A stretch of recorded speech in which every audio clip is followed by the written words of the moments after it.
ನಾರಾಯಣ ನಿನ್ನ ನಾಮದ ಸ್ಮರಣೆಯ ಸಾರಾಮೃತಯನ್ನ ಬಾಯಿಗೆ ಬರಲಿ. ಪಾರಂಗ ಕನಸಿನೊಳಾಗಲಿ ನನಸಿನೊಳಾಗಲಿ ಮನಸ್ಸು ಕೆಟ್ಟಿರಲಿ ಮುನಿದಿರಲಿ. ಜನಕಜಾಪತಿ ನಿನ್ನ ಅಭೀಷ್ಟದ ಸ್ಮರಣೆಯ ಅಷ್ಟಾಕ್ಷರ ಮಂತ್ರ ಜಪಿಸುವ ಹಾಗೆ ಬಾರಂಗ.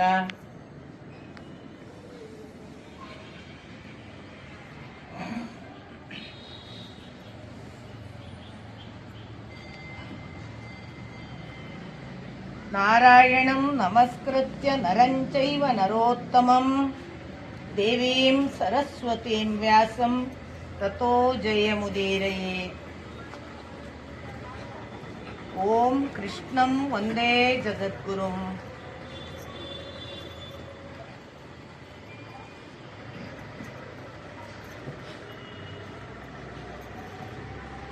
ಶ್ರೀ ರಾಘವೇಂದ್ರ ಸ್ವಾಮಿಗಳವರ ಪದ ಕಮಲಗಳಲ್ಲಿ ಭಕ್ತಿಪೂರ್ವಕವಾದ ಪ್ರಣಾಮಗಳನ್ನು ಸಲ್ಲಿಸಿ,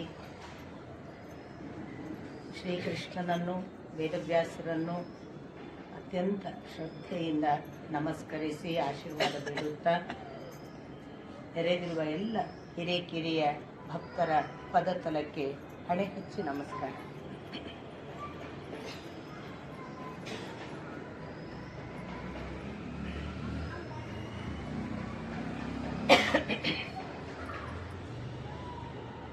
ನಿನ್ನೆ ದಿನ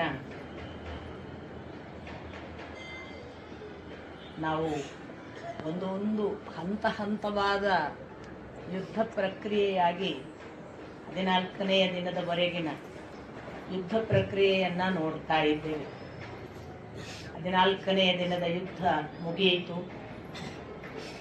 ಅದು ಮುಗಿದ ಬಳಿಕ ರಾತ್ರಿ ಯುದ್ಧ ಮಾಡ್ತೇನೆ ಅಂತ ದ್ರೋಣಾಚಾರ್ಯರು ಶಪಥ ಮಾಡಿದ್ರು ಅಂತ ಕೂಡ ನಾನು ನಿಮಗೆ ಹೇಳಿದೆ. 14ನೆಯ ದಿನದ ಯುದ್ಧದ ಭಾಗದಲ್ಲಿ ಬಹಳ ಪ್ರಮುಖವಾದ ಸಂಗತಿಗಳನ್ನ ನೀವು ಈಗ ಪೂರ್ಣಪ್ರಜ್ಞಾ ಅವರು ಅದನ್ನು ಸಂಕ್ಷಿಪ್ತಗೊಳಿಸಿ ನಿಮಗೆ ಹೇಳಿದ್ದಾರೆ. ಒಂದು,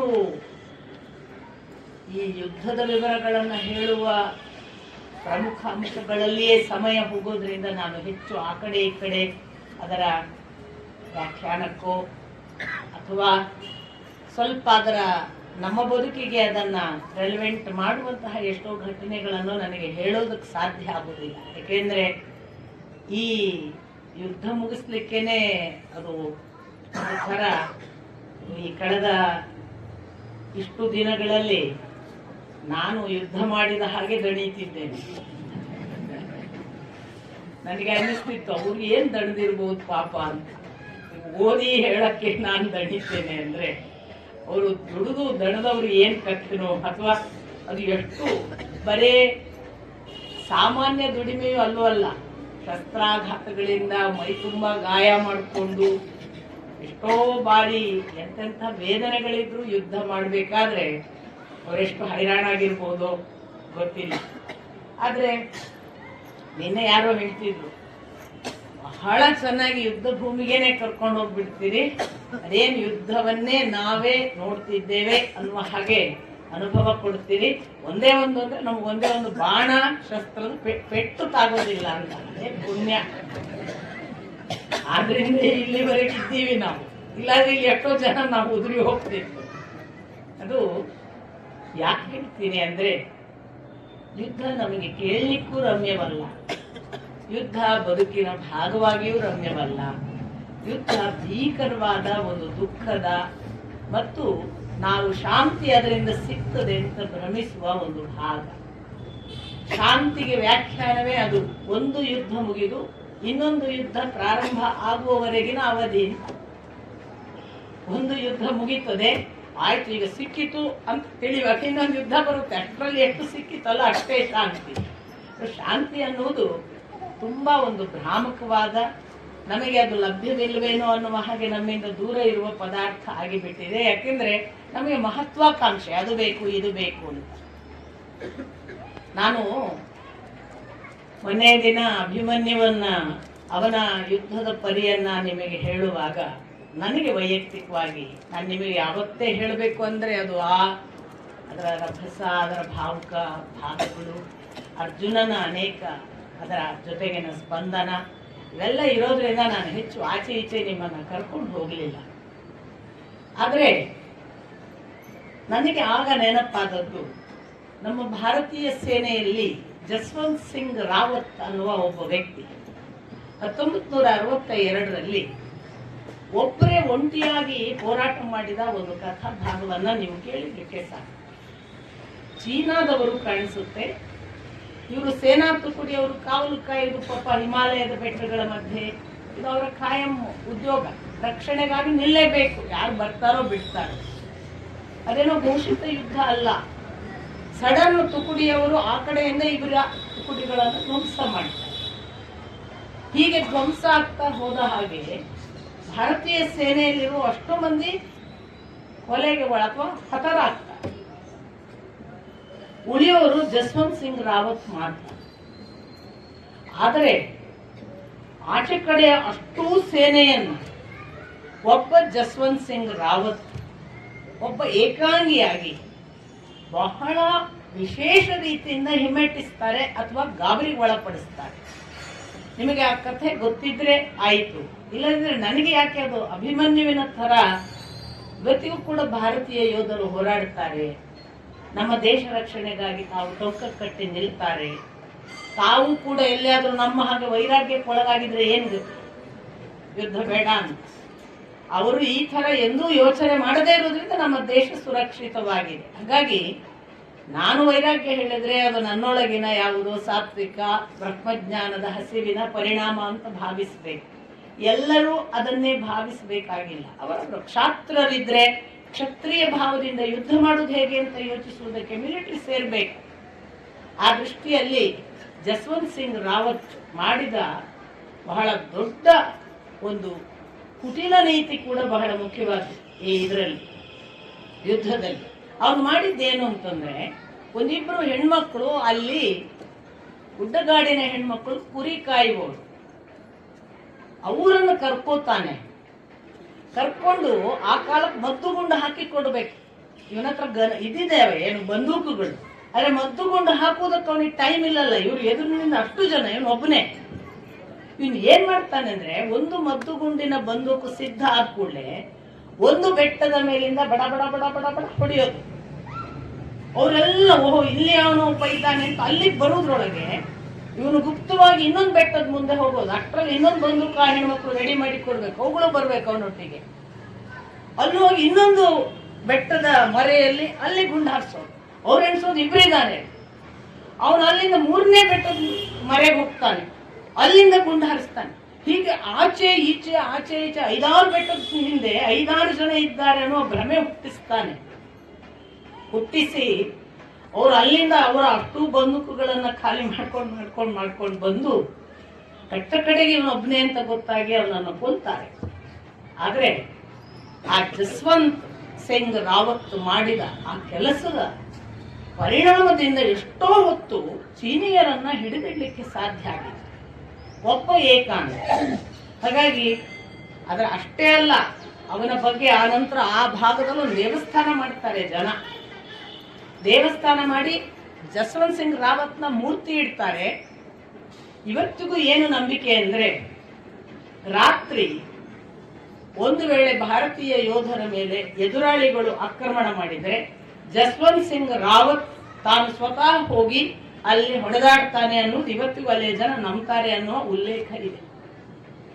ಹಾಗಾಗಿ ನಮ್ಮ ದೇಶದಲ್ಲಿ ಒಂದು ಕಾಲಕ್ಕೆ ಅಭಿಮನ್ಯು ಆಗಿ ಹೋದ, ನಮ್ಮ ದೇಶದಲ್ಲಿ ಯಾವ ಕಾಲಕ್ಕೂ ಅಭಿಮನ್ಯುಗಳು ಇರ್ತಾರೆ ಮತ್ತು ಅದರಿಂದಲೇ ಭಾರತ ಸುರಕ್ಷಿತವಾಗಿದೆ ಅನ್ನುವ ಒಂದು ಸೇನೆಯ ಎಲ್ಲ ಯೋಧರಿಗೂ ನಮಿಸಬೇಕು. ಅಂಥದ್ದೊಂದು ವೀರ ಕ್ಷಾತ್ರ ಗುಣವನ್ನ ಒಂದು ಯುದ್ಧ ಹೇಳುವಾಗ ನಮಗೆ ಭಾರತೀಯ ದೇಶಭಕ್ತಿ, ಭಾರತ ಅನ್ನೋದರ ಬಗ್ಗೆ ನಮಗಿರಬೇಕಾದಂತಹ ಸಮರ್ಪಣೆ, ಆ ಸೇನೆಯ ಯೋಧರ ಬಗ್ಗೆ ನಾವು ತೊಡೆಯಬೇಕಾದಂತಹ ನಿರ್ಧಾರ, ಅವರಿಗೆ ಕೊಡಬೇಕಾದಂತಹ ಗೌರವ, ಇವೆಲ್ಲವುಗಳನ್ನ ನಾವು ಗಮನದಲ್ಲಿ ಇಟ್ಕೊಳ್ಬೇಕು. ದಾನದ ಬಗ್ಗೆ ಒಂದು ಮಾತು ಬಂತು. ಒಬ್ಬ ಅಕಂಪನನ ಮಗ ಸತ್ತದ್ದಕ್ಕೆ ಸೃಂಜಯನಿಗೆ ಸ್ವರ್ಣಷ್ಠೀವಿ ಅನ್ನುವ ಮಗ ಹುಟ್ಟಿ ಅವನು ಸತ್ತ ಕಥೆಯನ್ನು ನಾರದರು ಹೇಳಿ ಮೃತ್ಯು ಹೇಗೆ ಬರುತ್ತೆ ಅಂತ ದಾನವನ್ನ ಬಹಳ ಪ್ರಧಾನವಾಗಿಟ್ಟುಕೊಂಡು ಪದೇ ಪದೇ 10 ಕಥೆಗಳನ್ನು 15 ಜನ ರಾಜರ ಹೆಸರಿನಲ್ಲಿ ನಾರದರು ಹೇಳಿದ್ರು ಅಂತ ನಾನು ನಿಮಗೆ ಉಲ್ಲೇಖ ಮಾಡಿದೆ. ಒಂದು ಮಾತು ಇದೆ, ಶತೇಷು ಚ ಶೂರ ಸಹಸ್ರೇಷು ಚ ಪಂಡಿತ ದಶ ಸಹಸ್ರೇಷು ವಾಗ್ಮಿ ದಾನವಾನ್ ವಾನವಾನ್. 100 ಜನರಲ್ಲಿ ಒಬ್ಬ ಶೂರ ಹುಡ್ತಾನಂತೆ, 1000ಕ್ಕೆ ಒಬ್ಬ ಪಂಡಿತ ವಿದ್ವಾಂಸ ಹುಡ್ತಾನೆ, 10,000 ಹುಡುಕಿದ್ರೆ ಅದರಲ್ಲಿ ಒಬ್ಬ ವಾಗ್ಮಿ ಸಿಗ್ತಾನೆ.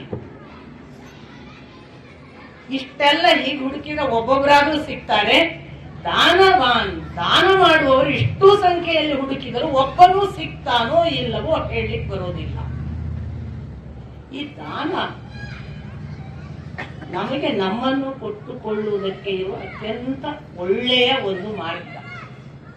ನಾನು ನಿನ್ನೆ ದಿನ ಋಣ ಸಂದಾಯ ಅನ್ನುವ ಮಾತನ್ನ ಬಳಸಿದೆ. ಯಾರಿಗೋ ಕೊಟ್ಟದ್ದು ನಮಗೆ ಬರಲಿಲ್ಲ ಅಂದ್ರೆ ಋಣ ಸಂದಾಯ ಅಂತ ಎಣಿಸಿ, ಹಾಗೆ ಅವ ತಗೊಂಡವ ಈಗ ಹೋದ ಅಲ್ಲ, ನನಗೆ ಒಳ್ಳೆ ಅವ್ರು ವಾಪಸ್ ತಗೊಳ್ಳಿಲ್ಲ ಅಂತ ಸಂತೋಷ ಪಟ್ರೆ ಅವನಿಗೆ ಮುಂದೆ ಇದೆ ಋಣ ತೀರಿಸ್ಲಿಕ್ಕೆ ಅಂತ ಗೊತ್ತಿರ್ಬೇಕು ಅಂತ ಒಂದು ಮಾತು ಹೇಳಿದೆ.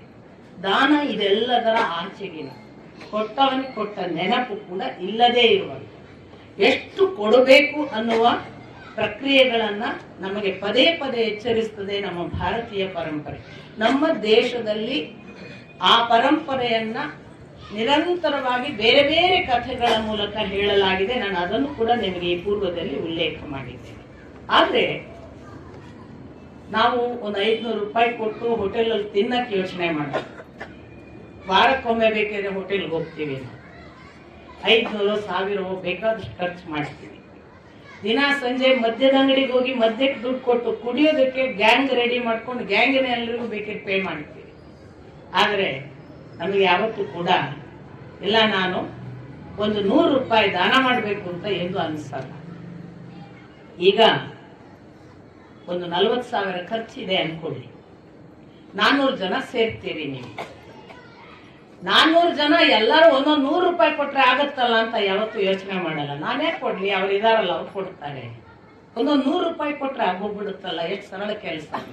ನನಗೆ ಬಹಳ ವಿಶೇಷವಾಗಿ ರವಿಚಂದ್ರನ್, ನಿಮಗೆ ಚಲನಚಿತ್ರ ಕಲಾವಿದರು ಗೊತ್ತಿದೆ, ಅವರು ಒಂದು ಸಂದರ್ಭದಲ್ಲಿ ಹೇಳಿದ್ರು, ಅವ್ರು ತುಂಬಾ ದಾನ ಧರ್ಮವನ್ನು ಇಷ್ಟಪಡುವ ಮತ್ತು ಸಿಕ್ಕಾಪಟ್ಟೆ ಔದಾರ್ಯವನ್ನ ತನ್ನ ಜೀವನದಲ್ಲೆಲ್ಲ ಮಾಡಿ ಸೋತವರು. ಸೋಲುವುದು ಅನ್ನೋದಕ್ಕೆ ಬೇರೆ ಬೇರೆ ಅರ್ಥಗಳಿವೆ. ಅದು ಸೋಲು ಅಂದ್ರೆ ನಮ್ಮ ಭೌತಿಕ ಅರ್ಥದಲ್ಲಿ ಸೋಲು, ಅವ್ರೆಂದು ಸೋಲು ಅಂತ ಭಾವಿಸಿಲ್ಲ. ಅವರೊಂದು ದಿವಸ ಹೇಳಿದ್ರು, ನನಗೊಂದು ಯೋಚನೆ ಇದೆ, ಆಗ 6 ಕೋಟಿ ಜನಸಂಖ್ಯೆ ಭಾರತದ, ನನಗೊಂದು ಯೋಚನೆ ಇದೆ, ಪ್ರತಿ ಮನೆಯಿಂದ ಒಂದೊಂದು ರೂಪಾಯಿ ಒಬ್ಬೊಬ್ರು ಕೊಡಿ ಅಂತ. 6 ಕೋಟಿ ಆಗ್ಬಿಡುತ್ತೆ ನೋಡಿ. ನನ್ಗೆ ಒಬ್ಬೊಬ್ಬ 1 ರೂಪಾಯಿ ಕೊಟ್ರೆ ಸಾಕು ಅಂತ ಮನೆಗೆ ಒಂದಿನ ಪಾತ್ರೆ ತಗೊಂಡು ಹೋಗ್ಬೇಕು ಅಂತಿದ್ದೇನೆ. ನಾನು 6 ಕೋಟಿನ ಸಂಗ್ರಹ ಮಾಡಿ ಒಳ್ಳೆ ಸಿನಿಮಾ ಮಾಡಿ ತೋರಿಸ್ಬೇಕು ಅಂತಿದ್ದೇನೆ ಅಂತ. ನೋಡಿ, ಒಂದು ಹನಿಗೂಡಿದ್ರೆ ಹಳ್ಳ ಎಲ್ಲ ಶಬ್ದಾರ್ಥ ಆಗುತ್ತೆ. ಕೊಡಕ್ಕೆ 1 ರೂಪಾಯಿ ಯಾಕೆ ಕೊಡ್ಬೇಕು ಅಂತ ಯೋಚನೆ ಮಾಡೋ ಕಾಲಘಟ್ಟವೋ ಅಥವಾ ಕೇಳೋನು 1 ರೂಪಾಯಿ ಹೆಂಗ್ ಕೇಳೋದಪ್ಪ ಅಂತ ಅನುಮಾನವೋ ಆಗೋದ್ರಿಂದ ನಮ್ಗೆ 6 ಕೋಟಿ ಸಂಗ್ರಹ ಮಾಡೋದಾಗಿಲ್ಲ ಇವತ್ತಿಗೆ. ಆದ್ರೆ ದಾನಕ್ಕೆ ಅಂಥದ್ದೊಂದು ಒಳ್ಳೆಯ ಕೊಡುವ ಗುಣ, ಅದು ನಮ್ಮನ್ನ ಬೆಳೆಸ್ತದೆ ಅನ್ನುವ ಅತ್ಯಂತ ಕಾಳಜಿಯನ್ನ, ಎಚ್ಚರವನ್ನ ನಾವು ಇಟ್ಕೊಂಡು ಕೈಯಲ್ಲಿ ಇದ್ದದ್ದನ್ನು ಕೊಡುವ ಗುಣವನ್ನ ಬೆಳೆಸಿಕೊಳ್ಳೋದು ಬಹಳ ಒಳ್ಳೆಯದಂತ ನನ್ಗನ್ಸುತ್ತೆ. ರಾಘವೇಂದ್ರ ಸ್ವಾಮೀಜಿಯವರ ವರ್ಧಂತ್ಯೋತ್ಸವ ನಾಳೆಯ ದಿನ ಅಂತ ಹೇಳ್ತಾ ಇದ್ರು ರಾಘವೇಂದ್ರ ಸ್ವಾಮೀಜಿ ಅಂತಲ್ಲ, ಅವರೆಲ್ಲ ಕೊಟ್ಟದ್ದಕ್ಕೆ ನಾವೇನ್ ಕೊಡಬಹುದು. ಅವ್ರು ಕೊಟ್ಟ ಪರಿ ಈಗ 405 ವರ್ಷಗಳಾದವು ಅವರು ಪೀಠಾರೋಹಣ ಮಾಡಿ. ಅವರ ಬದುಕಿನಲ್ಲಿ ಅವರು ತಾನು ತನ್ನನ್ನ ಸಮಾಧಿಗೆ ಹೊರಡುವ ಹೊತ್ತಿಗೆ ನಾನು ನೀವು ಕರೆದಾಗ ಇದ್ದೇನೆ ಅಂತ ಹೇಳಿದ್ದನ್ನು ಇಷ್ಟು ವರ್ಷ ಕಾಲ ಕೂಡ ನಡೆಸಿಕೊಂಡು ಬಂದದ್ದು ಎಷ್ಟು ಜನರ ಅನುಭವದಲ್ಲಿಲ್ಲ. ತನ್ನನ್ನು ತಾವು ಕೊಟ್ಟುಕೊಳ್ಳುವ ಆ ಪರಿಗೆ ನಾವೇನ್ ಕೊಡ್ಬೋದು? ಆ ಥರದ ಅನೇಕ ಎಚ್ಚರಗಳನ್ನ ನಾವು ಈ ನೆಲದಲ್ಲಿ ಒಂದು ಮಹಾಭಾರತ ಪರಂಪರೆಯನ್ನ ನೆನಪಿಸುವಾಗ ನಮ್ಮ ಬದುಕಿಗೆ ಅಂತರ್ಗತ ಮಾಡ್ಕೊಳ್ಳೋದು ಬಹಳ ಅವಶ್ಯಕ ಅಂತ ನನಗನ್ಸುತ್ತೆ. ಇಂಥ ಎಲ್ಲ ಆಯಾಮಗಳಲ್ಲಿ ಯುದ್ಧವನ್ನು ನಮ್ಮ ಬದುಕಿಗೂ ಅನ್ವಯಿಸಿಕೊಳ್ತಾ, ನಮಗೆ ವೈರಾಗ್ಯ ಇದ್ದರೂ ವೈರಾಗ್ಯವೇ ಅದರ ಸಾಕ್ಷಾತ್ ಗುಣವಲ್ಲ, ಬೇರೆ ಬೇರೆಯವರು ಅದನ್ನು ಬೇರೆ ಬೇರೆ ರೀತಿಯಿಂದ ನಡೆಸುವುದರಿಂದ ನಾವು ಸುರಕ್ಷಿತರಾಗಿದ್ದೇವೆ ಅನ್ನುವ ಎಲ್ಲ ಭಾವನೆಗಳ ಜೊತೆಗೆ ನಿನ್ನೆಯ ದಿನ ನಾನು ಹೇಳಿದೆ, ದ್ರೋಣಾಚಾರ್ಯರಿಗೆ ದುರ್ಯೋಧನ ಬಂದು ನೀನೇನು ಮಾಡೋದಿಲ್ಲ ಅನ್ನುವ ಮಾತನ್ನು ಹೇಳಿದಾಗ ದುಃಖಿತನಾಗಿ ದ್ರೋಣಾಚಾರ್ಯರು, ಆಯ್ತು ಬಿಡು, ನಾನು ಕವಚನೇ ತೆಗೆಯೋದಿಲ್ಲ, ರಾತ್ರಿ ಇಡೀ ಹೋರಾಡ್ತೀನಿ. ಮುಂಚಿನ ದಿನ ಅವರು 85 ವರ್ಷ ಅಂತ ನಾನು ನಿಮಗೆ ಹೇಳಿದೆ. ವ್ಯಾಖ್ಯಾನಕಾರರು ಅದನ್ನು 400 ವರ್ಷ ಅಂತ ವ್ಯಾಖ್ಯಾನ ಮಾಡ್ತಾರೆ. 85 ಅನ್ನೋದು ಯೋಗಿಯ 85 ವರ್ಷ, ಅವರಿಗೆ 400 ವರ್ಷಗಳಾಗಿತ್ತು ಅಂತ ಒಂದು ವ್ಯಾಖ್ಯಾನ ಇದೆ. ಅವರು 16 ವರ್ಷದ ಹುಡುಗನಿಗಿಂತ ಭೀಕರವಾಗಿ ಹೋರಾಟ ಮಾಡಿದರು. ಅವಿಶ್ರಾಂತ ಹೋರಾಟದ ನಂತರ ಸೋತದ್ದಕ್ಕೆ ಸೈಂಧವ ನಮ್ಮ ಮುಂದೆ ಇಲ್ಲವಾದ ಅನ್ನುವ ಒಂದು ಕಾರಣಕ್ಕೆ ಮತ್ತು ಅವನನ್ನು ಸೋಲಿಸುವಾಗ ಇವರು ಏನ್ ಮಾಡಿದ್ದಾರೆ ಅನ್ನುವುದನ್ನು ಯೋಚನೆ ಮಾಡಿದೆ. ಇವರು ಸೋತಿದ್ರಲ್ಲ, ಅದನ್ನು ಯಾವುದನ್ನು ಪರಿಗಣಿಸದೆ ಪದೇ ಪದೇ ದುರ್ಯೋಧನ ಬಂದು ದ್ರೋಣರನ್ನೇ ಕೆಣಕುವಾಗ ನಾನಿವತ್ತು ರಾತ್ರಿ ಬೆಳಗ್ಗೆ ತನಕ ಯುದ್ಧ ಮಾಡ್ತೇನೆ ಅಂದದ್ದು ಹಾಗೊಂದು ನಿಯಮ ಇತ್ತು ಅಂತ ಕಾಣ್ತದೆ. ಯುದ್ಧ ಘೋಷಿಸಿದ್ರೆ ಯುದ್ಧ ಕಂಟಿನ್ಯೂ ಮಾಡಬಹುದು ಅಂತ. ಹಾಗಾಗಿ ನಿಮಗೆ 15ನೆಯ ದಿವಸ ಅನ್ನೋದು ದಿವಸದಲ್ಲಿ ನಡೆದ ಯುದ್ಧವಲ್ಲ, ಇಡೀ ರಾತ್ರಿ ಬೆಳತನಕ ನಡೆದ ಯುದ್ಧ. ರಾತ್ರಿ ಯುದ್ಧ ಆರಂಭ ಆಗ್ಬೇಕಾದ್ರೆ ಒಂದು ಸಂದರ್ಭ ಬರುತ್ತೆ, ಅವರು ಪೂರ ಕತ್ತಲಾಯಿತು ಅಂತ ಹೇಳೋದಕ್ಕೆ ಮೊದಲೊಂದಿಷ್ಟು ಯುದ್ಧ ಮಾಡಿದ್ದಾರೆ. ಅರ್ಥಾತ್ ಕೃಷ್ಣ ಸೂರ್ಯಾಸ್ತ ಆಯಿತು ಅಂತ ಭ್ರಮೆ ಹುಟ್ಟಿಸಿದ್ದು ಇನ್ನೂ ಸ್ವಲ್ಪ ಹೊತ್ತಿರುವಾಗಲೇ. ಹಾಗಾಗಿ ಇನ್ನು ಕತ್ತಲು ಗಾಢವಾಗಿ ಆಗಿಯೇ ಇರಲಿಲ್ಲ ಅಂತ ನಮ್ಗೆ ಗೊತ್ತಾಗುತ್ತೆ. ನಿಮಗೆ ಗೊತ್ತಾಗುತ್ತೆ ನೋಡಿ, ಎಷ್ಟು ಯುದ್ಧ ಆದ್ಮೇಲೆ ಕತ್ತಲಾಯಿತು ಅಂತ ಘೋಷಣೆ ಆಗುತ್ತೆ. ಆ ಕತ್ತಲಲ್ಲಿ ಮತ್ತೆ ಪಂಜು ಬೆಳಕನ್ನು ಎಲ್ಲ ಸೃಷ್ಟಿ ಮಾಡಿ ಇಡೀ ರಣರಂಗದಲ್ಲಿ ಬೆಳಕಿನ ವ್ಯವಸ್ಥೆ ಆಯಿತು ಅಂತ ಹೇಳ್ತಾರೆ.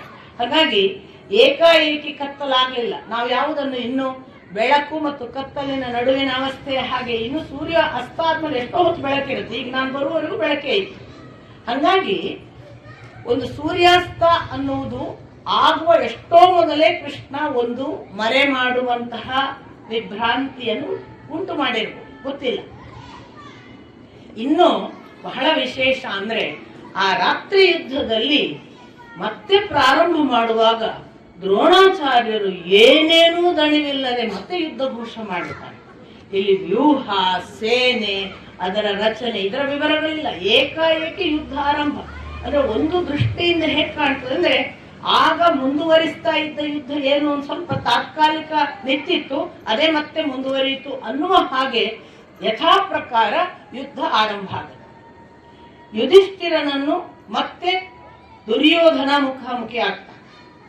ಪರಸ್ಪರ ಯುಧಿಷ್ಠಿರ ದುರ್ಯೋಧನ ಮುಖಾಮುಖಿ ಆದ್ರೆ ನಿಮ್ಗೆ 2 ಸಾರಿ ನೀವು ಗಮನದಲ್ಲಿಟ್ಕೊಳ್ಬೇಕು, ಇನ್ನೊಮ್ಮೆ ಕೂಡ ಆಗುತ್ತೆ. 2 ಸಾರಿ ಯುಧಿಷ್ಠಿರನನ್ನು ಮತ್ತು ದುರ್ಯೋಧನನನ್ನು ಮುಖಾಮುಖಿ ಆಗುವಾಗ ನಾವು ಅಂದ್ಕೊಳ್ತೀವಿ ಈಗ ಯುಧಿಷ್ಠಿರ ಸೋಲ್ತಾನೆ ಅಂತ. ಅದಕ್ಕೆ ನಾನು ನಿಮಗೆ ಹೇಳಿದ್ದು, 2 ಬಾರಿ ದುರ್ಯೋಧನನನ್ನು ರಥವಿಹೀನ ಮಾಡ್ತಾನೆ ಯುಧಿಷ್ಠಿರ. ಪ್ರಥಮದಲ್ಲಿ ಇದೆ ರಾತ್ರಿ ಅಥವಾ ಮುಸ್ಸಂಜೆಯ, ಇನ್ನೂ ಸೂರ್ಯಾಸ್ತ ಆಗುವ ಮೊದಲೇ ಕಂಟಿನ್ಯೂ ಮಾಡಿದ್ರು ಅಂತ ಭಾವಿಸಬಹುದಾದ, ಅಥವಾ ಸೂರ್ಯಾಸ್ತ ಆಗಿರ್ಬೇಕು. ಯಾಕಂದ್ರೆ ಅವರು 15ನೇ ದಿವಸ ಅಂತ ಲೆಕ್ಕಕ್ಕೆ ಹಿಡಿಬೇಕಾದ್ರೆ ಅದು ಸೂರ್ಯಾಸ್ತ ಆಗಿದೆ.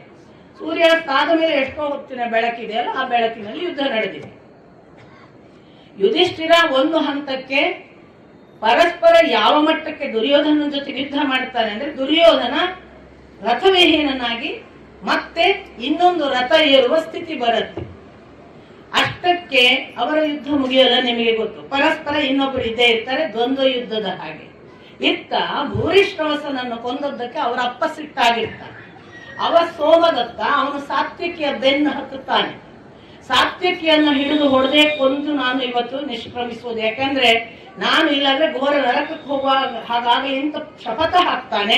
ನನ್ನ ಕಣ್ಣ ಮುಂದೆ ನಡೆದ ಈ ಒಂದು ಆತ್ಮಘಾತಕ ಕೆಲಸ, ಯಾಕೆಂದ್ರೆ ಅವನು ನಿಜಕ್ಕೂ ಪ್ರಾಯೋಪವೇಶ ಮಾಡಿ ಕೂತಿದ್ದವನ ಕುತ್ತಿಗೆ ಕತ್ತರಿಸಿದಾನೆ. ಆದ್ರಿಂದ ನಾನು ಸಾತ್ವಿಕಿಯನ್ನು ಬಿಡೋದಿಲ್ಲ. ಸಾತ್ವಿಕಿಗೆ ಮತ್ತು ಇವನ ಭೂರಿಶ್ರವಸನ ತಂದೆ ಸೋಮದತ್ತನಿಗೆ ಬಹಳ ದೀರ್ಘ ಯುದ್ಧ ಆಗುತ್ತೆ. ಒಂದು ಹಂತದಲ್ಲಿ ಭೂರಿಶ್ರವಸನ ತಂದೆಯನ್ನ ಮೂರ್ಛೆ ಹೋಗುವ ಹಾಗೆ ಮಾಡಿ ಅವನು ಯುದ್ಧದಿಂದ ಪಲಾಯನ ಮಾಡ್ತಾನೆ. ಎರಡನೇ ಬಾರಿ ಮತ್ತೆ ಸಾತ್ವಿಕನು ಬೆನ್ನಟ್ಟಿ ಬರ್ತಾನೆ. ಸಾತ್ವಿಕ ಹೇಳ್ತಾನೆ, ಹೌದು ನಾನು ನಿನ್ನನ್ನು ಹೊಡೆಯದೆ ಬಿಡೋದಿಲ್ಲ, ಬಾ ಬಾ ಅಂತ. ಆಗಲೂ ಮತ್ತೆ ಸಾತ್ವಿಕಿ ಆ ಸೋಮದತ್ತನನ್ನ ಸೋಲಿಸ್ತಾನೆ, ಅವನು ಮತ್ತೆ ಪಲಾಯನ ಮಾಡ್ತಾನೆ. ಇತ್ತ ಸಾತ್ವಿಕಿಗೆ ಮುಖಾಮುಖಿಯಾಗಿ ಅಶ್ವತ್ಥಾಮ ಬರ್ತಾನೆ. ಅಶ್ವತ್ಥಾಮ ಬಂದು ಅವನ ಯುದ್ಧ ಅವನ ಜೊತೆಗೆ ಪರಸ್ಪರ ಆಗ್ತಿರುವಾಗ ಈ ಸಾತ್ವಿಕಿ ಮತ್ತು ಅಶ್ವತ್ಥಾಮನ ಮಧ್ಯೆ ಘಟೋತ್ಕಚ ಬಂದು ಬಿಡ್ತಾನೆ, ಬಿಡಿಸ್ಲಿಕ್ಕೆ ಅನ್ನುವ ಹಾಗೆ ಅಥವಾ ತಾನು ಇದ್ದೇನೆ ಅಂತ ತೋರಿಸುವ ಹಾಗೆ.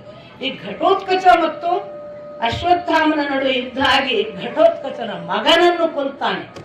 ಅಂಜನ ಪರ್ವ ಅಂತ ಅವನ ಹೆಸರು ಅಂತ ಉಲ್ಲೇಖ ಇದೆ. ಆ ಘಟೋತ್ಕಚನ ಮಗನನ್ನು ಕೊಲ್ತಾನೆ. ಘಟೋತ್ಕಚ ಮತ್ತು ಅಶ್ವತ್ಥಾಮ ಒಂದು ದೃಷ್ಟಿಯಿಂದ ಈ 14ನೇ ದಿನದ ಯುದ್ಧ ಅಶ್ವತ್ಥಾಮ ಡೇ ಅನ್ನುವ ಹಾಗೆ ಆಪರೆ ನಾವು ಯಾವುದನ್ನ ಒಬ್ಬನೇ ಇಡೀ ಲೀಡ್ ಮಾಡಿದ ಅಂತ ಭಾವಿಸುತ್ತೇವಲ್ಲ, ಅದು 15ನೇ ದಿನದ ಯುದ್ಧದಲ್ಲಿ ಅಶ್ವತ್ಥಾಮ ಆ ತರದ ಒಂದು ಚಿತ್ರಣ ಕೊಡ್ತಾನೆ. ಅವನು ಘಟೋತ್ಕಚನ ಜೊತೆಗೆ ಯಾವ ಪರಿ ಯುದ್ಧ ಮಾಡ್ತಾನೆ ಅಂದ್ರೆ, ನಮಗೆ ಘಟೋತ್ಕಚನ ವಿವರವನ್ನ ಸಂಜಯ ಧೃತರಾಷ್ಟ್ರನ ಹತ್ರ ಕೊಡ್ತಾನೆ. ಬಹಳ ಇಂಟ್ರೆಸ್ಟಿಂಗ್ ಅಂದ್ರೆ, ಸಂಜಯನಿಗೆ ಧೃತರಾಷ್ಟ್ರನ ಹತ್ರ ಹೇಳುವಾಗ ಧೃತರಾಷ್ಟ್ರನಿಗೆ ಕಣ್ಣಿಲ್ಲದೆ ಇದ್ದದ್ರಿಂದ ನಮಗೆ ಸುಮಾರು ಅನುಕೂಲ ಉಂಟು. ಒಂದು ವೇಳೆ ಸಂಜಯ ಘಟೋತ್ಕಚ ಹೇಗಿದ್ದಾಗೆ ನಂಗೆ ಕಾಣಿಸ್ತದೆಯಾ ಮುಂದೆ ಹೇಳು ಅಂತ ಹೇಳ್ತಿದ್ದಾನೆ. ಏನು ಹೇಗಿದ್ದ ಅಂತ ಕೇಳ್ತಾನೆ, ಕುರುಡ ಇದ್ದದೆ. ಆದ್ರಿಂದ ನಮಗೆ ಘಟೋತ್ಕಚನ ಆಕಾರ, ಎಂತ ಎತ್ತರ, ಯಾವ ಥರದ ದಾಡಿ, ಯಾವ ಟೈಪ್ ಕೂದಲು, ಹ್ಯಾಂಗ್ ಒಂದು ತಲೆಯನ್ನ ಘಟ ಹಾಕಿದಾಗ ಅದರಿಂದ ಉತ್ಕಚ ಎಲ್ಲ ಕೂದಲು ಮುಳ್ಳಿನ ಹಾಗೆ ನಿಂತಿತ್ತಂತ. ಆಮೇಲೆ ಅವನ ದೇಹದಾರ್ಢ್ಯತೆ, ಅವನ ಹೊಟ್ಟೆ, ಅವನಿದ್ದಂತಹ ಅವನ ತೋಳು, ಅವನ ಸೈಜು, ಅದನ್ನೆಲ್ಲ ವಿವರಿಸ್ತಾನೆ. ಈ ಎಲ್ಲ ವಿವರಿಸುವಾಗ ಒಂದು ಸಲಕ್ಕೆ ನಮ್ಮ ಅಪ್ಪ ಬಹಳ ವಿಶೇಷವಾಗಿ ಈ ವಿವರಣೆ ಕೇಳಿದ್ರೆ ಅವನು ಆಫ್ರಿಕನ್ ಅಂತ ನಾವು ಯಾರನ್ನ ನೀಗ್ರೋಗಳು ಅಂತ ಕರೀತೇವೆ, ಆ ಜನಾಂಗ ಅಂತ ಅನ್ನಿಸ್ತದೆ ಅಂತ ಒಂದು ಉಲ್ಲೇಖ ಮಾಡಿ ಸ್ವಲ್ಪ ನಮಗೆಲ್ಲ ಹೌದಲ್ಲ ಅನ್ನಿಸುವಾಗೆ ಒಂದು ಉಲ್ಲೇಖ ಕೊಡ್ತಾರೆ ನಮ್ಮ ತಂದೆ. ನೋಡಿ, ಅವರ ಹೆಸರು ಏನು? ಹಿಡಿಂಬೆ ಅಲ್ವಾ ಅವರ ಹೆಸರು. ಅದಕ್ಕೆ ಅಪ್ಪ ಹೇಳೋದು ನೋಡಿ, ಆಫ್ರಿಕನ್ ಪ್ಲೇಯರ್ಸ್ ಉಡುಂಬ ಅಂತ ನಮ್ಮ ಅಪ್ಪ ಅದನ್ನು ಕನೆಕ್ಟ್ ಮಾಡ್ತಾರೆ. ಸೊ ಹಿಡಿಂಬನ ವಂಶದವರೇ ಈ ಉಡುಂಬ ಎಲ್ಲ ಬಂದಿರಬೇಕು.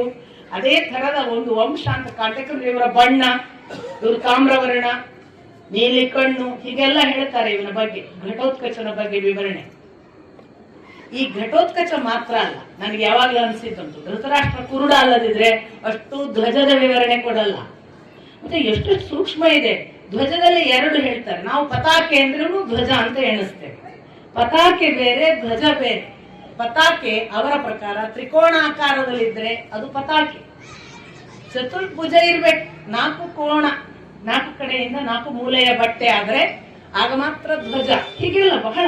ಆಮೇಲೆ ಪ್ರತಿ ಧ್ವಜಕ್ಕೆ ಯಾರ್ಯಾರು ಯಾವ್ಯಾವ ಆಕಾರ, ಯಾವ ಚಿತ್ರ, ಕರ್ಣನಿಗೆ ಏನು, ಒಬ್ಬ ಜಯದ್ರಥನಿಗೆ ಕಾಡು ಹಂದಿ ಅಂತ ಹೇಳ್ತಾರೆ, ಇನ್ಯಾರೋ ಒಬ್ಬರಿಗೆ ವೃಷಭ, ಮತ್ತೊಬ್ಬನಿಗೆ ಆನೆ ಬಾಲ, ಅಶ್ವತ್ಥಾಮನಿಗೆ ಸಿಂಹದ ಪುಚ್ಚ, ಅರ್ಜುನನಿಗೆ ಕಪಿ. ಇದು ಯಾಕೆ ಇದನ್ನೆಲ್ಲ ಕೊಡ್ತಾರೆ? ಮತ್ತು ಅವುಗಳು ಕೂಡ, ಧ್ವಜದಲ್ಲಿರುವ ಪ್ರಾಣಿಗಳು ಕೂಡ ಆಯಾ ವರ್ತನೆಯಿಂದ ಯುದ್ಧ ರಂಗದಲ್ಲಿ ಕೆಲಸ ಮಾಡ್ತಿದ್ವು. ಈ ಎಲ್ಲ ವಿವರಣೆ ನಮ್ಗೆ ಸಿಕ್ಕೋದಕ್ಕೆ ಯಾರು ಕಾರಣ ಅಂದ್ರೆ ಧೃತರಾಷ್ಟ್ರ. ಹಾಗಾಗಿ ಅವನೊಂದು ವೇಳೆ ಕುರುಡ ಇಲ್ಲಿದ್ರೆ ಧ್ವಜದ ಬಗ್ಗೆ ಹೇಳ್ಕೊತಾ ಕೂಡ್ಬೇಡ, ಯಾಕೆ ನಂಗೆ ಕಾಣಲ್ಲೇನು, ಯುದ್ಧ ಏನಾಯ್ತು ಅಷ್ಟು ಹೇಳು ಅಂತಿದ್ದ ಏನು, ಪ್ರತಿಯೊಂದು ಕೇಳ್ತಾನೋ. ಅದು ಧ್ವಜ ಹೇಗಿತ್ತು, ಅವ್ರ ಹತ್ರ ಇದ್ದ ಧನುಸು ಯಾವುದು, ಅದರದ ಆಕಾರ ಹೇಗಿತ್ತು, ಅದರ ಹೆಸರೇನು. ಹಿಂಗಾಗಿ ನಮಗೆ ಇಡೀ ಭಾರತ ಯುದ್ಧದ ಕುದುರೆಗಳು ಯಾವ ತರ ಇತ್ತು, ಆನೆ ಯಾವ ತರ ಇತ್ತು, ಯಾವ ತರ ಅಂಕುಶಗಳನ್ನ ಬಳಸ್ತಿದ್ರು, ಹೇಗೆ ಟ್ರೈನಿಂಗ್, ಎಲ್ಲ ವಿವರ ಸಿಗುತ್ತೆ ಮಹಾಭಾರತದಲ್ಲಿ. ಇದಕ್ಕೆಲ್ಲಕ್ಕೂ ಕಾರಣ ಒಂದು ಸಂಜಯನ ಜಾಣ್ಮೆ ಅಥವಾ ಅವನಿಗೆ ಕೊಟ್ಟಂತಹ ದಿವ್ಯ ದೃಷ್ಟಿ, ಇನ್ನೊಂದು ಧೃತರಾಷ್ಟ್ರನ ಕುರುಡುತನ. ಅದು ನಮ್ಮ ಮೌಢ್ಯ, ನಮ್ಮ ಅಜ್ಞಾನ. ಧೃತರಾಷ್ಟ್ರ ನಾವು, ನಮ್ಮನ್ನ ರೆಪ್ರೆಸೆಂಟ್ ಮಾಡೋದು. ಹಾಗಾಗಿ ಇದನ್ನ ಹೇಳ್ತಾ ನೋಡಿ, ಘಟೋತ್ಕಚನ ಯುದ್ಧ ಅಂದ್ರೆ ಸಾಮಾನ್ಯವಾಗಿ ರಾಕ್ಷಸೀಯ ಯುದ್ಧ. ರಾಕ್ಷಸೀಯ ಯುದ್ಧ ಬಾಣಗಳಲ್ಲಿ ಮುಗಿಯುವುದಿಲ್ಲ, ಮಾಯಾ ಯುದ್ಧ ಇರುತ್ತೆ. ಮೇಲಿನಿಂದ ಏನ್ ಬೇಕೋ ಅದನ್ನು ಸುರಿಸಬಹುದು, ಅವರು ಆಯುಧಗಳನ್ನು ಸುರಿಸಬಹುದು. ಯಾವ್ಯಾವುದೋ ಮಳೆ, ರಕ್ತದ ಮಳೆ ಮಾಡಬಹುದು, ಮಲದ ಮಳೆ ಮಾಡಬಹುದು, ಅಥವಾ ಕಲ್ಲಿನ ಮಳೆ ಬೀಳಬಹುದು. ಅವ್ರ ಕೈಗೆ ಅವ್ರಿಗೆ ಬಿಟ್ಟ ಹಾಗೆ ಈ ಮಾಯಾವಿದ್ಯೆಯ ಎಲ್ಲವನ್ನು ಕೂಡ ತನ್ನ ಇಂದ್ರ ಅಸ್ತ್ರ, ದಿವ್ಯಾಸ್ತ್ರ, ಮಾಯಾಸ್ತ್ರಗಳು ಯಾವ್ಯಾವುದಿದೆ ಆ ಮೂಲಕ ಅವನ್ನೆಲ್ಲವನ್ನು ನಿವಾರಣೆ ಮಾಡಿ ಘಟೋತ್ಕಚನನ್ನು ಸೋಲಿಸ್ತಾನೆ. ಇದು ಅಶ್ವತ್ಥಾಮ ಮಾಡುವ ಬಹುಶಃ ಅಶ್ವತ್ಥಾಮನ ಅಲ್ಲದಿದ್ರೆ ಘಟೋತ್ಕಚನನ್ನು ಸೋಲಿಸುವವರಿಲ್ಲ ಅನ್ನೋ ಮುಂದಿನ ಮಾತು ಕೃಷ್ಣನದ್ದು ನಿಮಗೆ ಸಂದರ್ಭ ಬಂದಾಗ ನಾನು ಹೇಳ್ತೀನಿ, ಆಗ ಗೊತ್ತಾಗುತ್ತೆ. ಅಂತ ಘಟೋತ್ಕಚನನ್ನು ಕೂಡ ಯುದ್ಧ ವಿಮುಖನನ್ನಾಗಿ ಮಾಡುವುದಕ್ಕೆ ಅಶ್ವತ್ಥಾಮ ಅಷ್ಟು ಪ್ರಬಲನಾಗಿ ಅವನು ಮೂರ್ಛಿತನಾಗುವ ಹಾಗೆ ಮಾಡ್ತಾನೆ. ಇಷ್ಟು ಮಾಡುವಾಗ ಘಟೋತ್ಕಚನ ಮಗನನ್ನು ಕೊಂದಿದ್ದಾನೆ. ಭೀಮಸೇನ ದುರ್ಯೋಧನರು ಮುಖಾಮುಖಿ ಆಗ್ತಾರೆ. ಅವರಿಬ್ಬರ ಮುಖಾಮುಖಿಯೂ ಹಾಗೆ ಅವರಿಬ್ಬರ ಯುದ್ಧದ ಪರಾಕಾಷ್ಠೆಯಲ್ಲಿ ಅವನು ದುರ್ಯೋಧನನೇ ಸೋಲುದು ಹೊರತು ಭೀಮಸೇನನ ಅಲ್ಲ. ರಥದಿಂದ ತಾನು ಸಂಪೂರ್ಣ ರಥ ಕಳ್ಕೊಂಡು ವಿಹೀನನಾಗಿ ಇನ್ನೊಬ್ಬನ ರಥ ಹತ್ತುವುದು ಯಾವತ್ತೂ ಕೂಡ ದುರ್ಯೋಧನನ ಪಾಡಿ. ಈ ಕಡೆಯಿಂದ ಧೃತರಾಷ್ಟ್ರ ಪುತ್ರನನ್ನು ಭೀಮ ಕೊಂದಿರ್ತಾನೆ, ಮತ್ತೆ ಒಂದಿಷ್ಟು ಜನ 10 ಜನ. ಆಮೇಲೆ ಶಕುನಿಯ ಸಹೋದರರನ್ನ ಅಶ್ವತ್ಥಾಮ ಮತ್ತು ಇವರ ಯುದ್ಧದಲ್ಲಿ ಅಲ್ಲಿ ಒಂದಿಷ್ಟು ಜನ ಮರಣ ಆಗಿರ್ತದೆ. ಈ ತರದ ಮರಣಗಳ ಜೊತೆಗೆ ಭೀಮ ದುರ್ಯೋಧನನ ಮರಣದಲ್ಲಿ ಬಾಹಲಿಕ ಸಾಯ್ತಾನೆ. ಈ ಬಾಹಲಿಕ ಯಾರು ಅಂದ್ರೆ ಒಂದು ದೃಷ್ಟಿಯಿಂದ ಭೀಷ್ಮಾಚಾರ್ಯರ ತಂದೆಗೆ ಸಹೋದರರು ಅಂತ ಗೊತ್ತಾಗುತ್ತೆ. ಅವರನ್ನು ಬಾಹ್ಲಿಕರು ಅಂತ ಕರೀತಿದ್ರು ಅಂತ. ಈ ಬಾಹ್ಲಿಕರನ್ನು ಅವ್ರು ನೋಡಿ, ಅವರು ಭೀಷ್ಮಾಚಾರ್ಯರ ಜೊತೆಗೆ ಇಲ್ಲದೆ ಇವರ ಜೊತೆಗಿದ್ದಾರೆ, ಪಾಂಡವರ ಜೊತೆಗೆ. ಹಾಗಾಗಿ ಅವರನ್ನು ಕೂಡ ಭೀಮಸೇನ ಪಾಂಡವರ ಜೊತೆಗಲ್ಲ, ದುರ್ಯೋಧನರ ಜೊತೆಗಿದ್ದಾರೆ. ಆದ್ರಿಂದ ಬಾಹ್ಲಿಕರನ್ನು ಕೂಡ ಕೊಲ್ಲಲಾಗ್ತದೆ. ಇಂಥ ಧೃತರಾಷ್ಟ್ರ ಪುತ್ರನ ವಧೆ, ಘಟೋತ್ಕಚನ ಪುತ್ರನ ವಧೆ, ಅದಲ್ಲದೆ ಶಕುನಿಯ ಸಹೋದರರ ವಧೆ, ಇವೆಲ್ಲ ನಡೀತಾ ಇದ್ದಾಗ ದ್ರೋಣಾಚಾರ್ಯರು ಶಿಬಿಯನ್ನು ಕೊಲ್ತಾರೆ. ಇಷ್ಟು ಯುದ್ಧ ನಡೆಯುವ ವೇಳೆಗೆ ಇನ್ನು ನಾವು ಸೋಲುವ ಹಂತ ಇದೆ ಅಂತ ದುರ್ಯೋಧನನಿಗೆ ಗೊತ್ತಾಗಿ ಅವನು ಕರ್ಣನನ್ನು ಕರೀತಾನೆ. ಕರ್ಣ, ಬರೇ ಸೋಲು ಮುಂದುವರೆದಿದೆ ಅಲ್ಲಿ ನೋಡಿ, ನೆನ್ಪಿಟ್ಕೊಳ್ಬೇಕು, ಅದು ಸೈಂಧವನಿಂದ ಮುಂದುವರೆದಿದೆ, ಅವರದ್ದು ಈಗ ಅಲ್ಲ ಸೋಲು. ಅಲ್ಲಿ ಜಯದ್ರಥನ ಸೋಲಿನಿಂದ ಆರಂಭವಾದದ್ದು ನಾವು ತಿರುಗಿ ನೋಡುತ್ತಿಲ್ಲ. ನಮ್ಮ ಸೋಲು ನಿರಂತರ ಪರಂಪರೆ ಹಾಗೆ ಬೆಳೆಯುತ್ತಿದೆ.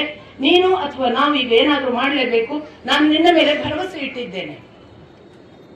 ತಕ್ಷಣ ಕಾರಣ ಹೇಳ್ತಾನೆ, ನಿಶ್ಚಿಂತೆಯಿಂದ ಇರು ಗುರುಪುತ್ರ, ನಾನು ಈಗ ಯುದ್ಧ ಮಾಡಿ ಖಂಡಿತಕ್ಕೂ ನಿನಗೆ ಭೂಮಿಯನ್ನು ಮತ್ತೆ ಸಿಗುವ ಹಾಗೆ ಮಾಡುತ್ತೇನೆ. ಅಷ್ಟಿಷ್ಟು ಅಲ್ಲ, ನನ್ನ ಬಳಿ ಇಂದ್ರ ಕೊಟ್ಟ ಶಕ್ತ್ಯಾಯುಧವಿದೆ.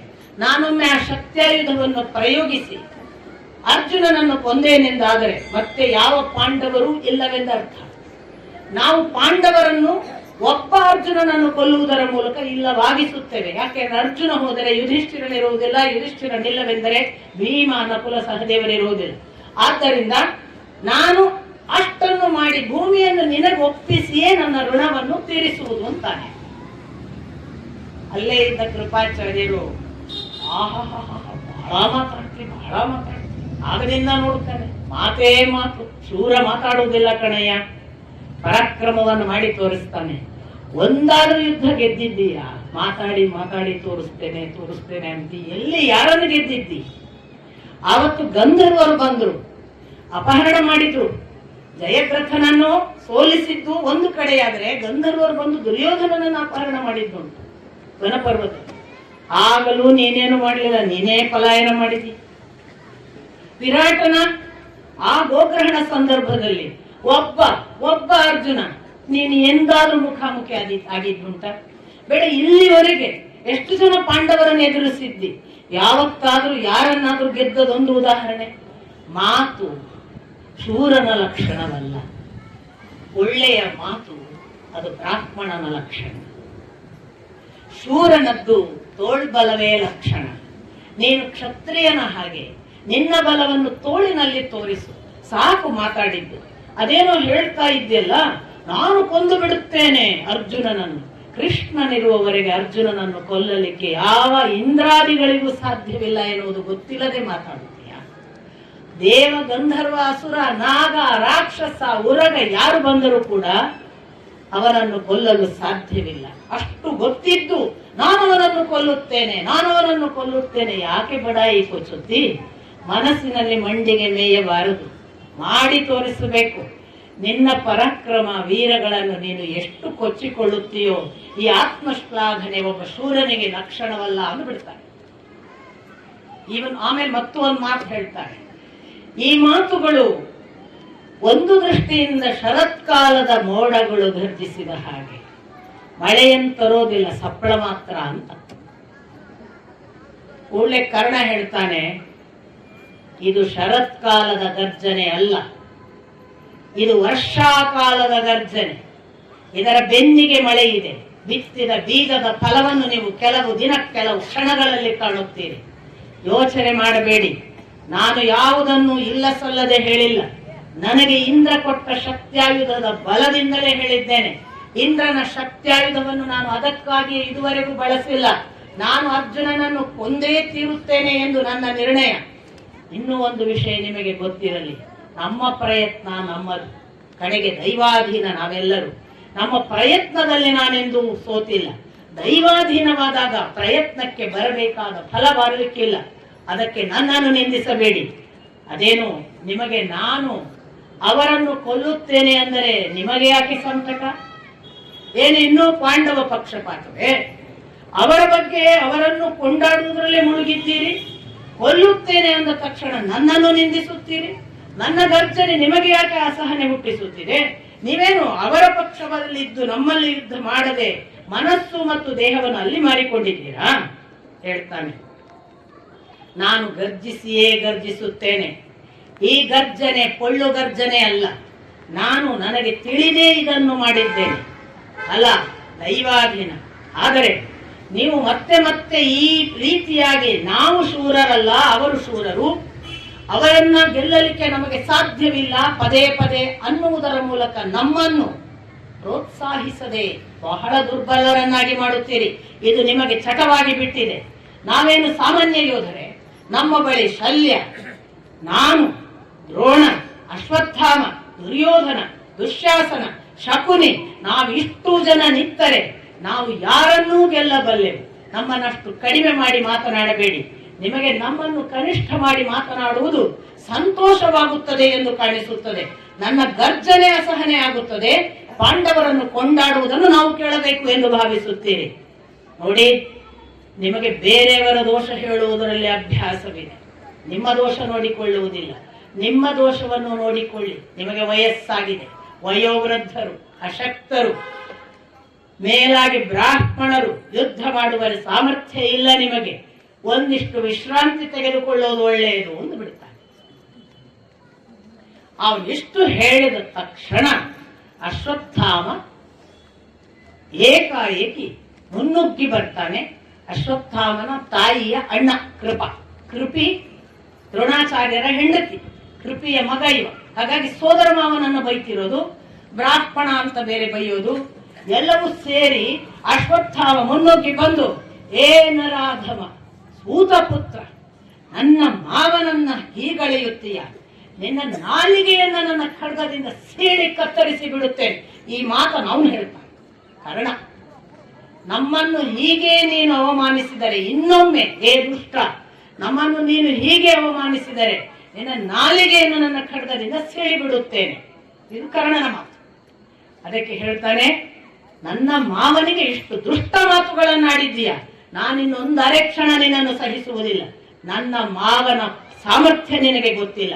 ನಾನೀಗ ನಿನ್ನ ಶಿರಸ್ಸನ್ನೇ ಕತ್ತರಿಸಿ ಉತ್ತರ ಕೊಡುತ್ತೇನೆ ಅಂತ ಅವನು ಕತ್ತಿ ಹಿಡಿದು ಮುನ್ನುಗ್ಗಿದಾಗ ದುರ್ಯೋಧನ ಮತ್ತು ಕೃಪಾ ಅವನನ್ನ ಬದಿಗೆ ಕರೆದು ಸಮಾಧಾನ ಮಾಡಿ, ನಾವು ಜಗಳಾಡುವುದಲ್ಲ, ನಾವೀಗ ಮುಂದೆ ಬಹಳ ಕೆಲಸವಿದೆ ಅಂತ ತಡೆದಾಗ ಕರ್ಣ ಹೇಳ್ತಾನೆ, ಬಿಡಿ ಅವನನ್ನು, ಬರಲಿ ಅಶ್ವತ್ಥಾಮ, ನನಗೂ ಅವನಿಗೂ ಆಗಲಿ ಯುದ್ಧ, ಪರಸ್ಪರ ನೋಡೇ ಬಿಡೋಣ ನಮ್ಮ ಸಾಮರ್ಥ್ಯ. ಮತ್ತೆ ಪ್ರಚೋದನೆ ಮಾಡ್ತಾನೆ. ದುರ್ಯೋಧನ ಹೇಳ್ತಾನೆ, ಇಲ್ಲ ಕರ್ಣ, ಅಲ್ಲಿ ನೋಡು, ನಮ್ಮ ಸೇನೆ ಹಿಮ್ಮೆಟ್ಟಿ ಓಡಿ ಹೋಗುತ್ತಿದೆ. ನೀವಿಲ್ಲಿ ನಿಮ್ಮ ಒಳಗೆ ಗದ್ದಲ ಜಗಳಕ್ಕೆ ಮುಳುಗಿ ಬಿಟ್ಟಿದ್ದೀರಿ. ಆದಷ್ಟು ಬೇಗ ನಾವೀಗ ನಮ್ಮ ಸೇನೆಯನ್ನು ತೆಗೆದುಕೊಂಡು ಮತ್ತೆ ಮುನ್ನುಗ್ಗಿಸಬೇಕಾಗಿದೆ. ನೀವು ಅದರ ನೇತೃತ್ವ ವಹಿಸಬೇಕು. ಮುಂದಾಗಿ ಕರ್ಣ, ಈಗಿಂದೀಗ ನೀನು ಜವಾಬ್ದಾರಿಯನ್ನು, ನೇತೃತ್ವವನ್ನು ತೆಗೆದುಕೊಂಡು ದ್ರೋಣಾಚಾರ್ಯರ ಜೊತೆಗೆ ನಿಂತು ನಮ್ಮ ಸೇನೆ ಮತ್ತೆ ಬರುವಂತೆ, ನಾವು ದ್ರೋಣಾಚಾರ್ಯರ ಜೊತೆಗೆ ಗೆಲ್ಲುವಂತೆ ಮಾಡುವುದು ನಿನ್ನ ಆದ್ಯ ಕರ್ತವ್ಯ. ಮುನ್ನುಗ್ಗು ಅಂದಾಗ ನೀನು ನಿಶ್ಚಿಂತೆಯಿಂದ ಇರು ದುರ್ಯೋಧನ, ನಾನು ಇವತ್ತು ಕರ್ಣ ಏನು ಎನ್ನುವುದನ್ನು ತೋರಿಸುತ್ತೇನೆ ಅಂತ ಅವನು ಹೋಗ್ತಾನೆ. ಅವನ ಜೊತೆಗೆ ಇವರೆಲ್ಲ ಹೋಗ್ತಾರೆ. ಜೊತೆಗೆ ಅಶ್ವತ್ಥಾಮ, ಕೃಪಾ, ಶಲ್ಯ ಎಲ್ಲರೂ ಇದ್ದಾರೆ. ಕರ್ಣ ಸಹದೇವ ಮುಖಾಮುಖಿ ಆಗ್ತಾರೆ. ಕರ್ಣ ಸಹದೇವನ ಮುಖಾಮುಖಿ ಯಾವ ಮಟ್ಟಕ್ಕೆ ಯುದ್ಧ ಆಗುತ್ತೆ ಅಂದ್ರೆ, ಸಹದೇವನನ್ನು ರಥವಿಹೀನ ಮಾಡ್ತಾನೆ ಕರ್ಣ. ಸಹದೇವನನ್ನು ರಥವಿಹೀನ ಮಾಡಿದ್ರು ಅವನೇನು ಹೆದರದೆ ತನ್ನ ಗದೆಯಿಂದ ಅವನ ರಥವನ್ನ ಪುಡಿ ಮಾಡಕ್ ನೋಡ್ತಾನೆ. ಅವನ ರಥದ ಗಾಲಿ ಕತ್ತರಿಸ್ತದೆ. ಒಂದು ಗಾಲಿಯಲ್ಲಿ ಕುದುರೆ ಎಳ್ಕೊಂಡು ಹೋಗ್ತದೆ ಕರ್ಣನನ್ನು. ಅಲ್ಲಿಯವರೆಗೆ ಕರ್ಣ ಸಹದೇವರ ಯುದ್ಧದಲ್ಲಿ ಸಹದೇವನೇ ಪ್ರಬಲನಾಗಿ ಕರ್ಣ ಕೃಪನ ರಥವನ್ನು ಏರ್ಬೇಕಾಗ್ತದೆ. ಈಗ ಬೈದಿದ್ದ ಕರ್ಣ ಕೃಪನ ರಥವನ್ನು ಏರ್ಬೇಕಾಗ್ತದೆ. ಹೀಗೆ ಒಬ್ಬರೊಬ್ಬರು ಮುಖಾಮುಖಿ ಆಗುವ ಹೊತ್ತಿಗೆ ದುರ್ಯೋಧನ ಕೂಡಲೇ ನಾನಿದ್ದೇನೆ, ನಮ್ಮ ಸೇನೆ ಹಿಮ್ಮೆಟ್ಟಬೇಡಿ, ಕರ್ಣ ಹೋದ ಅಂತ ನೀವು ಭೀತರಾಗ್ಬೇಡಿ, ನಾನಿದ್ದೇನೆ ಅಂತ ದುರ್ಯೋಧನ ಬರ್ತಾನೆ. ದುರ್ಯೋಧನ ಬಂದು ಯುದ್ಧ ಮಾಡಬಾರ್ದು ಅಂತ ಕೃತವರ್ಮ ತಡೀತಾನೆ. ಕೃತವರ್ಮ ಹೇಳ್ತಾನೆ, ಅಶ್ವತ್ಥಾಮ ದುರ್ಯೋಧನನನ್ನು ಬಿಡಬೇಡ, ಅವನು ಈಗ ಈ ಹೊತ್ತಿನಲ್ಲಿ ಇಲ್ಲಿ ಭೀಮನ ಜೊತೆಗೆ ಯುದ್ಧ ಮಾಡುವುದು, ಇನ್ನೊಬ್ಬರ ಜೊತೆಗೆ ಯುದ್ಧ ಮಾಡುವುದು ಸಲ್ಲದು, ನೀನು ಮುಂದಾಗುನು. ಅಷ್ಟೊತ್ತಿಗೆ ಅಶ್ವತ್ಥಾಮ ತಾನು ಮುಂದಾಗ್ತಾನೆ. ಅಬ್ಬ ಬಂದ್ಯಾ, ನಾನಂತೂ ಮಂದಭಾಗ್ಯ. ಅಶ್ವತ್ಥಾಮ ಬಂದು ನಾನು ಯುದ್ಧ ಮಾಡ್ತೇನೆ ನೀನು ಹೋಗು ಅಂದ್ರೆ ದುರ್ಯೋಧನ ಹೇಳುವ ಮಾತು. ನಾನಂತೂ ಮಂದಭಾಗ್ಯ, ನೀನಾಯಿತು ನಿಮ್ಮ ಅಪ್ಪ ಆಯಿತು ಯುದ್ಧವೇ ಮಾಡೋದಿಲ್ಲ, ನಾನೇ ಯುದ್ಧ ಮಾಡಬೇಕು, ನಾನೇ ನನ್ನ ಪ್ರಾಣ ಕೊಡಬೇಕು, ಈಗ ನೀನಾದ್ರೂ ಬಂದು ಯುದ್ಧ ಮಾಡಪ್ಪ, ನಮ್ಮ ಸೇನೆ ಹಿಮ್ಮೆಟ್ಟುತ್ತಿದೆ, ನೀನು ಅದನ್ನು ಭರವಸೆ ಇಟ್ಟು ಮುನ್ನಡೆಸು. ಅಶ್ವತ್ಥಾಮ ಹೇಳ್ತಾನೆ, ನಾವು ಪೂರ್ಣ ಪ್ರಮಾಣದಲ್ಲಿ ಜೀವ ಕೊಟ್ಟು ಯುದ್ಧ ಮಾಡಿದರೂ ನಮ್ಮನ್ನು ಸಂಶಯಿಸುತ್ತಿ, ನೀನು ಪಾಪಾತ್ಮ, ನೀನು ದುರಾತ್ಮ, ನಿನಗೆ ಸಂದೇಹವೇ ನಿನ್ನ ಸ್ವಭಾವ, ನೀನು ಒಳ್ಳೆಯವರನ್ನು ಸಂಶಯದಿಂದ ನೋಡುತ್ತಿ, ಆದ್ದರಿಂದಲೇ ನಿನಗೆ ನಮ್ಮ ಮೇಲೆ ಭರವಸೆವಿಲ್ಲ. ನಾನು ನನ್ನ ತಂದೆ ಪ್ರಾಣವನ್ನು ಮುಡಿಪಿಟ್ಟು ಇದುವರೆಗೂ ಹೋರಾಡುವುದನ್ನು ನೀನು ಗಮನಿಸಿಲ್ಲ. ನಿಶ್ಚಿಂತೆಯಿಂದ ಇರು, ನೀನು ಹೇಗೆ ಮಾತನಾಡಿದರೂ ತೊಂದರೆ ಇಲ್ಲ. ಇಂದು ಅಶ್ವತ್ಥಾಮ ಸಾಮಾನ್ಯರ ಕಡೆ ಸೋಲುವುದಿಲ್ಲ ಎಂಬುದನ್ನು ಸಾಬೀತುಪಡಿಸಿ ತೋರಿಸುತ್ತಾನೆ ಅಂತ ಅವನು ಮತ್ತೆ ಯುದ್ಧಕ್ಕೆ ಮುನ್ನುಗ್ತಾನೆ. ಸಾತ್ವಿಕಿ ಅಷ್ಟೊತ್ತಿಗೆ ಸೋಮದತ್ತ ಮತ್ತೆ ಎಚ್ಚರಾಗಿ ಬರ್ತಾನೆ. ಮೂರನೇ ಬಾರಿ ಸೋಮದತ್ತ ಮತ್ತು ಸಾತ್ವಿಕಿ ಮುಖಾಮುಖಿ ಆಗ್ತಾರೆ. ಈ ಬಾರಿ ಸಾತ್ವಿಕಿ, ಇವತ್ತು ನಾನು ಅವನನ್ನು ಕೊಲ್ಲದೇ ಇದ್ದರೆ ಮತ್ತೆ ನಾನು ಈ ಯುದ್ಧರಂಗದಲ್ಲಿ ಒಬ್ಬ ಕ್ಷತ್ರಿಯನಾಗಿ ಹುಟ್ಟಲೇ ಇಲ್ಲ ಎಂದರ್ಥ ಅಂತ ಹೇಳಿ ಸತ್ಯದ ಮೇಲೆ ಆಣೆ ಇಡ್ತೇನೆ ಅಂತ ಶಪಥ ಮಾಡಿ ಸೋಮದತ್ತನ ಜೊತೆಗೆ ಭಾರೀ ಕದನ ಮಾಡಿ ಸೋಮದತ್ತ ಸಾಯ್ತಾನೆ. ಸೋಮದತ್ತ ಸತ್ತ ಸಿಟ್ಟಿಗೆ ಸಾತ್ವಿಕಿ ಅಶ್ವತ್ಥಾಮ ಪುನಃ ಮುಖಾಮುಖಿ ಆಗ್ತಾರೆ. ಸಾತ್ವಿಕಿ ಅಶ್ವತ್ಥಾಮರ ಮುಖಾಮುಖಿಯನ್ನ ಭೇದಿಸಲಿಕ್ಕೆ ಪುನಃ ಅಲ್ಲಿಗೆ ಭೀಮಸೇನ ಸಾತ್ವಿಕಿಗೆ ಸಹಾಯಕ್ಕೆ ಬರ್ತಾನೆ. ಭೀಮಸೇನನ ಜೊತೆಗೆ ಸಾತ್ವಿಕಿ ಮತ್ತು ಆಚೆ ಕಡೆಯಿಂದ ಅಶ್ವತ್ಥಾಮ. ಆಗ ಅಶ್ವತ್ಥಾಮ ಒಂಟಿ ಆಗ್ಬಾರ್ದು ಅಂತ ಇವರ ಸೇನೆ. ಇವರು ಮತ್ತೆ ಯುದ್ಧ ಪ್ರಾರಂಭ ಮಾಡುವಾಗ ಅಶ್ವತ್ಥಾಮ ಇನ್ನಿಲ್ಲದಂತೆ ಸಾಕಷ್ಟು ಯೋಧರನ್ನ ಒಂದು ಮಳೆಯ ಹಾಗೆ ನೂರಾರು ಯೋಧ ರಥರ ಮಹಾರಥರನ್ನು, ಕೌರವ ಸೇನೆಯಲ್ಲಿ ಮಹಾರಥರು ಇದ್ದ ಹಾಗೆ ಪಾಂಡವರ ಪಾಂಚಾಲ ಯೋಧರು ಮಹಾರಥಿಕರು ಬಹಳ ಇದ್ರು ಅಂತ ಒಂದು ಸಾರಿ 100 ಜನರನ್ನು ಕೊಲ್ತಾನೆ. ಅಷ್ಟಕ್ಕೆ ನಿಲ್ಲಿಸೋದಿಲ್ಲ, ಎರಡನೇ ಬಾರಿ ಮತ್ತೆ ಕೊಲ್ತಾನೆ. ಈ ರೀತಿ ಅವರ ನಿರಂತರ ವಧೆ ಮುಗಿಯುವುದಿಲ್ಲ ಅನ್ನುವಷ್ಟು ಅಶ್ವತ್ಥಾಮ ವಧೆಯ ಪ್ರಮಾಣವನ್ನು ಹೆಚ್ಚಿಸ್ತಾ ಹೋದಾಗ ಈಗ ಏನ್ ಮಾಡುವುದು ಅನ್ನುವ ಸ್ಥಿತಿಯಲ್ಲಿ ಯುಧಿಷ್ಠಿರ ಒಂದಿಷ್ಟು ತನ್ನ ಸೇನೆ ಹಿಮ್ಮೆಟ್ಟುವುದನ್ನು ನೋಡಿ ನಾವೀಗ ಏನ್ ಮಾಡ್ಬೇಕು ಅಂತ ಯೋಚನೆ ಮಾಡುವಾಗ ಕೃಷ್ಣ ಹೇಳ್ತಾನೆ, ಅರ್ಜುನ ನೋಡು, ಅವರು ಬಹಳ ಪ್ರಬಲರಾಗಿ ಮುಂದುವರಿಯುತ್ತಿದ್ದಾರೆ, ನೀನು ಈಗ ಕರ್ಣನನ್ನು ಎದುರಿಸುವುದು ಒಳ್ಳೆಯದು. ಕರ್ಣಾರ್ಜುನರು ಮುಖಾಮುಖಿ ಆದರೆ ಸ್ವಲ್ಪ ಬಲ ಕಡಿಮೆ ಆಗುತ್ತದೆ, ನೀನು ಆ ಕಡೆಗೆ ಗಮನ ಕೊಡು. ದ್ರೋಣರ ಜೊತೆಗೆ ಇರ್ತಾನೆ ಅಷ್ಟೊತ್ತು ಕರ್ಣ. ತಕ್ಷಣ ಅರ್ಜುನ ತನ್ನ ದಿಕ್ಕನ್ನು ಕೃಷ್ಣನಿಗೆ ಬದಲಾಯಿಸಲಿಕ್ಕೆ ಹೇಳಿ ಕರ್ಣ ಮತ್ತು ಇತರ ಯಾರೆಲ್ಲ ಇದ್ರಲ್ಲ ಅವರ ಜೊತೆಗೆ ಅಶ್ವತ್ಥಾಮ, ಶಲ್ಯ ಇವರೆಲ್ಲರಿಗೆ ಮುಖಾಮುಖಿ ಆಗ್ತಾನೆ. ಅರ್ಜುನನ ಜೊತೆಗೆ ಕರ್ಣ ಹೋರಾಡ್ತಾನೆ. ಕರ್ಣಾರ್ಜುನರ ಹೋರಾಟದಲ್ಲಿ ಕರ್ಣ ರಥವಿಹೀನನಾಗಿ ಸೋಲುವ ಪರಿಸ್ಥಿತಿ ಬರ್ತದೆ. ಅವನು ಮತ್ತೆ ಇನ್ನೊಂದು ರಥ ಏರಿ ಹೊರಟು ಹೋಗ್ಬೇಕಾಗತ್ತೆ. ಕರ್ಣ ಪಲಾಯನ, ಕರ್ಣನ ಸೋಲಾಗತ್ತೆ. ಈ ಬಾರಿ ಮತ್ತೆ ಕರ್ಣ ಸೋತದ್ದನ್ನು ಗಮನಿಸಿ ಪಾಂಡವ ಸೇನೆ ಬಲಪಡಿಸಿಕೊಂಡು ಮುಂದೆ ಹೋಗಬೇಕು ಅಂದಾಗ ಇತ್ತ ಈ ಅಶ್ವತ್ಥಾಮ ಅನೇಕ ಜನರನ್ನು ಪುನಃ ತನ್ನ ನಿರಂತರ ವಧೆಯಿಂದ ದ್ರೋಣಾಚಾರ್ಯರನ್ನು ಪ್ರಬಲಗೊಳಿಸಿದ್ರೆ ದ್ರೋಣಾಚಾರ್ಯರಿಗೆ ದೃಷ್ಟದ್ಯುಮ್ನ ಎದುರಾಗ್ತಾನೆ. ನಾನಿದ್ದೇನೆ, ನನ್ನ ಜೊತೆಗೆ ಯುದ್ಧ ಮಾಡಿ ಅಂತ. ಆಗ ದೃಷ್ಟದ್ಯುಮ್ನನ್ನು ಅಶ್ವತ್ಥಾಮ ಎದುರಿಸ್ತಾನೆ. ಅಶ್ವತ್ಥಾಮ, ದ್ರೋಣ ಮತ್ತು ದೃಷ್ಟದ್ಯುಮ್ನರ ಮಧ್ಯೆ ಯುದ್ಧ ಪ್ರಾರಂಭ ಆಗಬೇಕು ಅಂದಾಗ ಅಶ್ವತ್ಥಾಮ ಹೇಳ್ತಾನೆ, ನನ್ನನ್ನು ಎದುರಿಸಿ ನನ್ನ ತಂದೆಯ ಹತ್ರ ಹೋಗು. ದೃಷ್ಟದ್ಯುಮ್ನ ಹೇಳ್ತಾನೆ, ನಿನಗೆ ಇತಿಹಾಸ ಗೊತ್ತಿಲ್ಲ ಎಂದು ಕಾಣಿಸುತ್ತದೆ, ನನ್ನ ಚರಿತ್ರೆ ನೆನಪು ಮಾಡಿಕೊ. ನಾನು ಹುಟ್ಟಿದ್ದು ನಿನ್ನ ತಂದೆಯನ್ನು ಕೊಲ್ಲುವುದಕ್ಕೆ, ನಿನ್ನನ್ನಲ್ಲ. ನಿನ್ನನ್ನು ಆ ಬಳಿಕ ವಧೆ ಮಾಡುತ್ತೇನೆ. ನಿನ್ನ ತಂದೆ ನನ್ನ ಮೊದಲನೆಯ ಟಾರ್ಗೆಟ್ ಅನ್ನುವ ಹಾಗೆ ಅವ ಹೊರಡ್ತಾನೆ. ದೃಷ್ಟದ್ಯುಮ್ನನನ್ನು ಅಶ್ವತ್ಥಾಮ ಅಲುಗಾಡಕ್ ಬಿಡಲ್ಲ. ಪರಸ್ಪರ ಭಾರಿ ಯುದ್ಧ ಆಗಿ ದೃಷ್ಟದ್ಯುಮ್ನನನ್ನು ಸೋಲಿಸಿ ಅವನು ಕೂಡ ರಥವಿಹೀನನಾಗಿ ಮತ್ತೊಂದು ರಥ ಇರುವ ಪಲಾಯನ ಮಾಡುವ ಸ್ಥಿತಿ ಬಂದು ದೃಷ್ಟದ್ಯುಮ್ನ ಸೋಲ್ತಾನೆ. ಈ ಕಡೆಯಿಂದ ಕರ್ಣ ಸೋತವನು ಮತ್ತೆ ಎಚ್ಚರಾಗಿ ಹಿತ್ಲಾಗೆ ಬಂದಾಗ ಸಹದೇವ ಮುಖಾಮುಖಿ ಆಗ್ತಾನೆ. ಸಹದೇವನ ಜೊತೆಗೆ ಕರ್ಣ ಇನ್ನಿಲ್ಲದಂತ ಯುದ್ಧ ಮಾಡಿ ನಾನು ಈಗಾಗಲೇ ಹೇಳಿದ ಹಾಗೆ ಸಹದೇವನನ್ನು ಸೋಲಿಸಿದನಲ್ಲ, ಅಂತ ಹೊತ್ತಿನಲ್ಲಿ ಸಹದೇವನನ್ನ ಸೋಲಿಸಿ ಏಕಾಕಿ ಒಂಟಿ ಯಾರ ಸಹಾಯ ಇಲ್ಲದೆ ನೆಲದಲ್ಲಿ ಇದ್ದ ಅನ್ನುವವರೆಗೆ ಬರ್ತದೆ ಸಹದೇವ. ಆದರೆ ಕರ್ಣ ಒಂದು ಮಾತು ಹೇಳ್ತಾನೆ, ಏ ಬಾಲಕ, ನೀನು ನಿನಗೆ ಸರಿ ಸಮಾನರಾದವರ ಜೊತೆಗೆ ಯುದ್ಧ ಮಾಡು, ಸಮಾನರಲ್ಲದವರ ಜೊತೆಗೆ ಯುದ್ಧ ಮಾಡಬೇಡ. ನನಗೆ ನೀನು ಸಮಾನನಲ್ಲ, ನೀನೊಬ್ಬ ಪುಗುಸಟ್ಟೆ ಅಂತ ಇವಾಗ ಒಂದು ಸ್ವಲ್ಪ ಅವಮಾನ ಮಾಡು.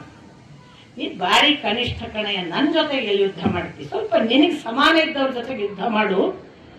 ಬೇಕಿದ್ರೆ ನಿನ್ನ ಅಪ್ಪ ಅಲ್ಲಿ ಯುದ್ಧ ಮಾಡ್ತಾನಲ್ಲ ಅರ್ಜುನ, ಅವನಿಗೆ ಸಹಾಯಕ್ಕೆ ಹೋಗು. ಅದು ಬೇಡ ಅಂತಿದ್ರೆ ಈಗ ಸೋತಿದ್ಯಲ್ಲ, ಸ್ವಲ್ಪ ವಿಶ್ರಾಂತಿ ತಗೋ, ಮನೆಗೆ ಹೋಗು ಅಂತ ಅವಮಾನಿಸಿ ರಥ ತಿರುಗಿಸಿ ಹೋಗ್ತಾನೆ. ತಕ್ಷಣ ಅಲ್ಲಿ ಒಂದು ವಾಕ್ಯವನ್ನ ವೇದವ್ಯಾಸರ ಮುಖಾಂತರವೋ ಅಥವಾ ಸಂಜಯನಿಗೆ ಅನ್ನಿಸಿತು ಅನ್ನುವುದು ಅವರ ಮನಸ್ಸಿನಲ್ಲಿರುವ ವಿಚಾರವನ್ನು ತಿಳಿದದ್ದರಿಂದಲೋ ಕರ್ಣನಿಗೆ ಸಹದೇವನನ್ನು ಕೊಲ್ಲಲು ಸಾಧ್ಯವಿದ್ದರೂ ಅವನು ಕುಂತಿಗೆ ಮಾತು ಕೊಟ್ಟದ್ದರಿಂದ ಕೊಲ್ಲಲಿಲ್ಲ ಅಂತ ಮತ್ತೆ ಬರೀತಾರೆ. ಒಂದು ಎರಡು ಭೀಮನ ಸಂದರ್ಭದಲ್ಲಿ ಕೂಡ ನಾನು ನಿಮಗೆ ಹೇಳಿದೆ, ಅವನು ಮೂರ್ಛೆ ಹೋಗಿದ್ದ. ಆವಾಗ ಕರ್ಣ ಬಂದು ಎಬ್ಬಿಸಿ ಅವಮಾನದ ಮಾತಾಡಿದ. ಒಂದು ಸಾರಿ ಗೆದ್ದದ್ದಕ್ಕೆ ಇಷ್ಟು ಮಾತಾಡ್ತೀಯ ಅಂತ ಭೀಮ ಬೈದ ಅಂತ. ಆಗಲೂ ಭೀಮನನ್ನು ಕೊಲ್ಲುವ ಸಾಧ್ಯತೆ ಇತ್ತು ಅಂತ ಬರೀತಾರೆ.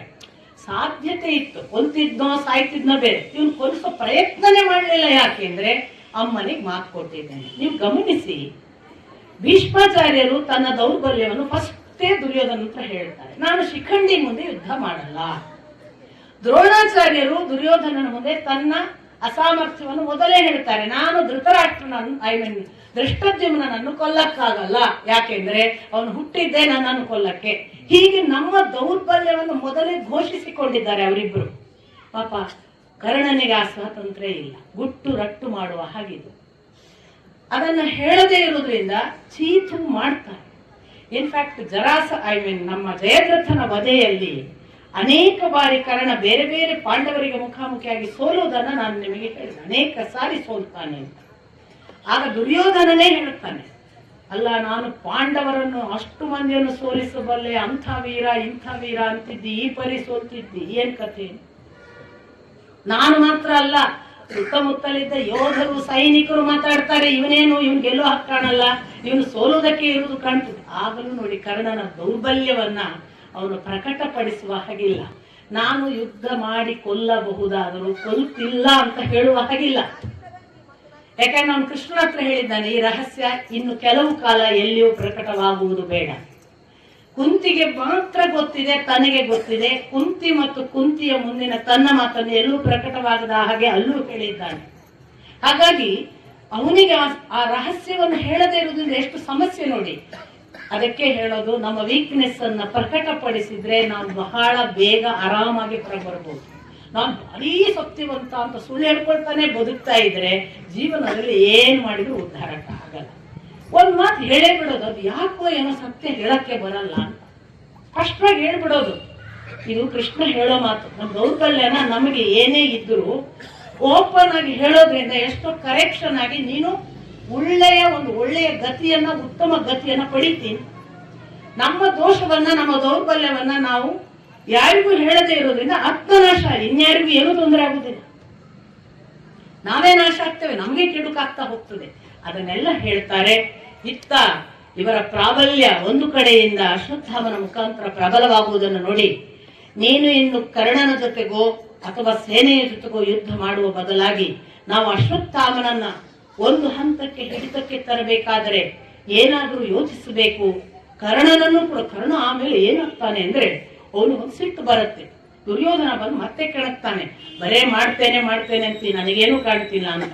ಈ ಬಾರಿ ನೋಡು ಅಂತ ಕರ್ಣ ಸಾಕಷ್ಟು ಯೋಧರನ್ನ ಒಂದು ದೃಷ್ಟಿಯಿಂದ ಇಡೀ ಪಾಂಚಾಲ ಸೇನೆ ಹಿಮ್ಮೆಟ್ಟುವ ಹಾಗೆ ಹೋರಾಟ ಮಾಡ್ತಾನೆ.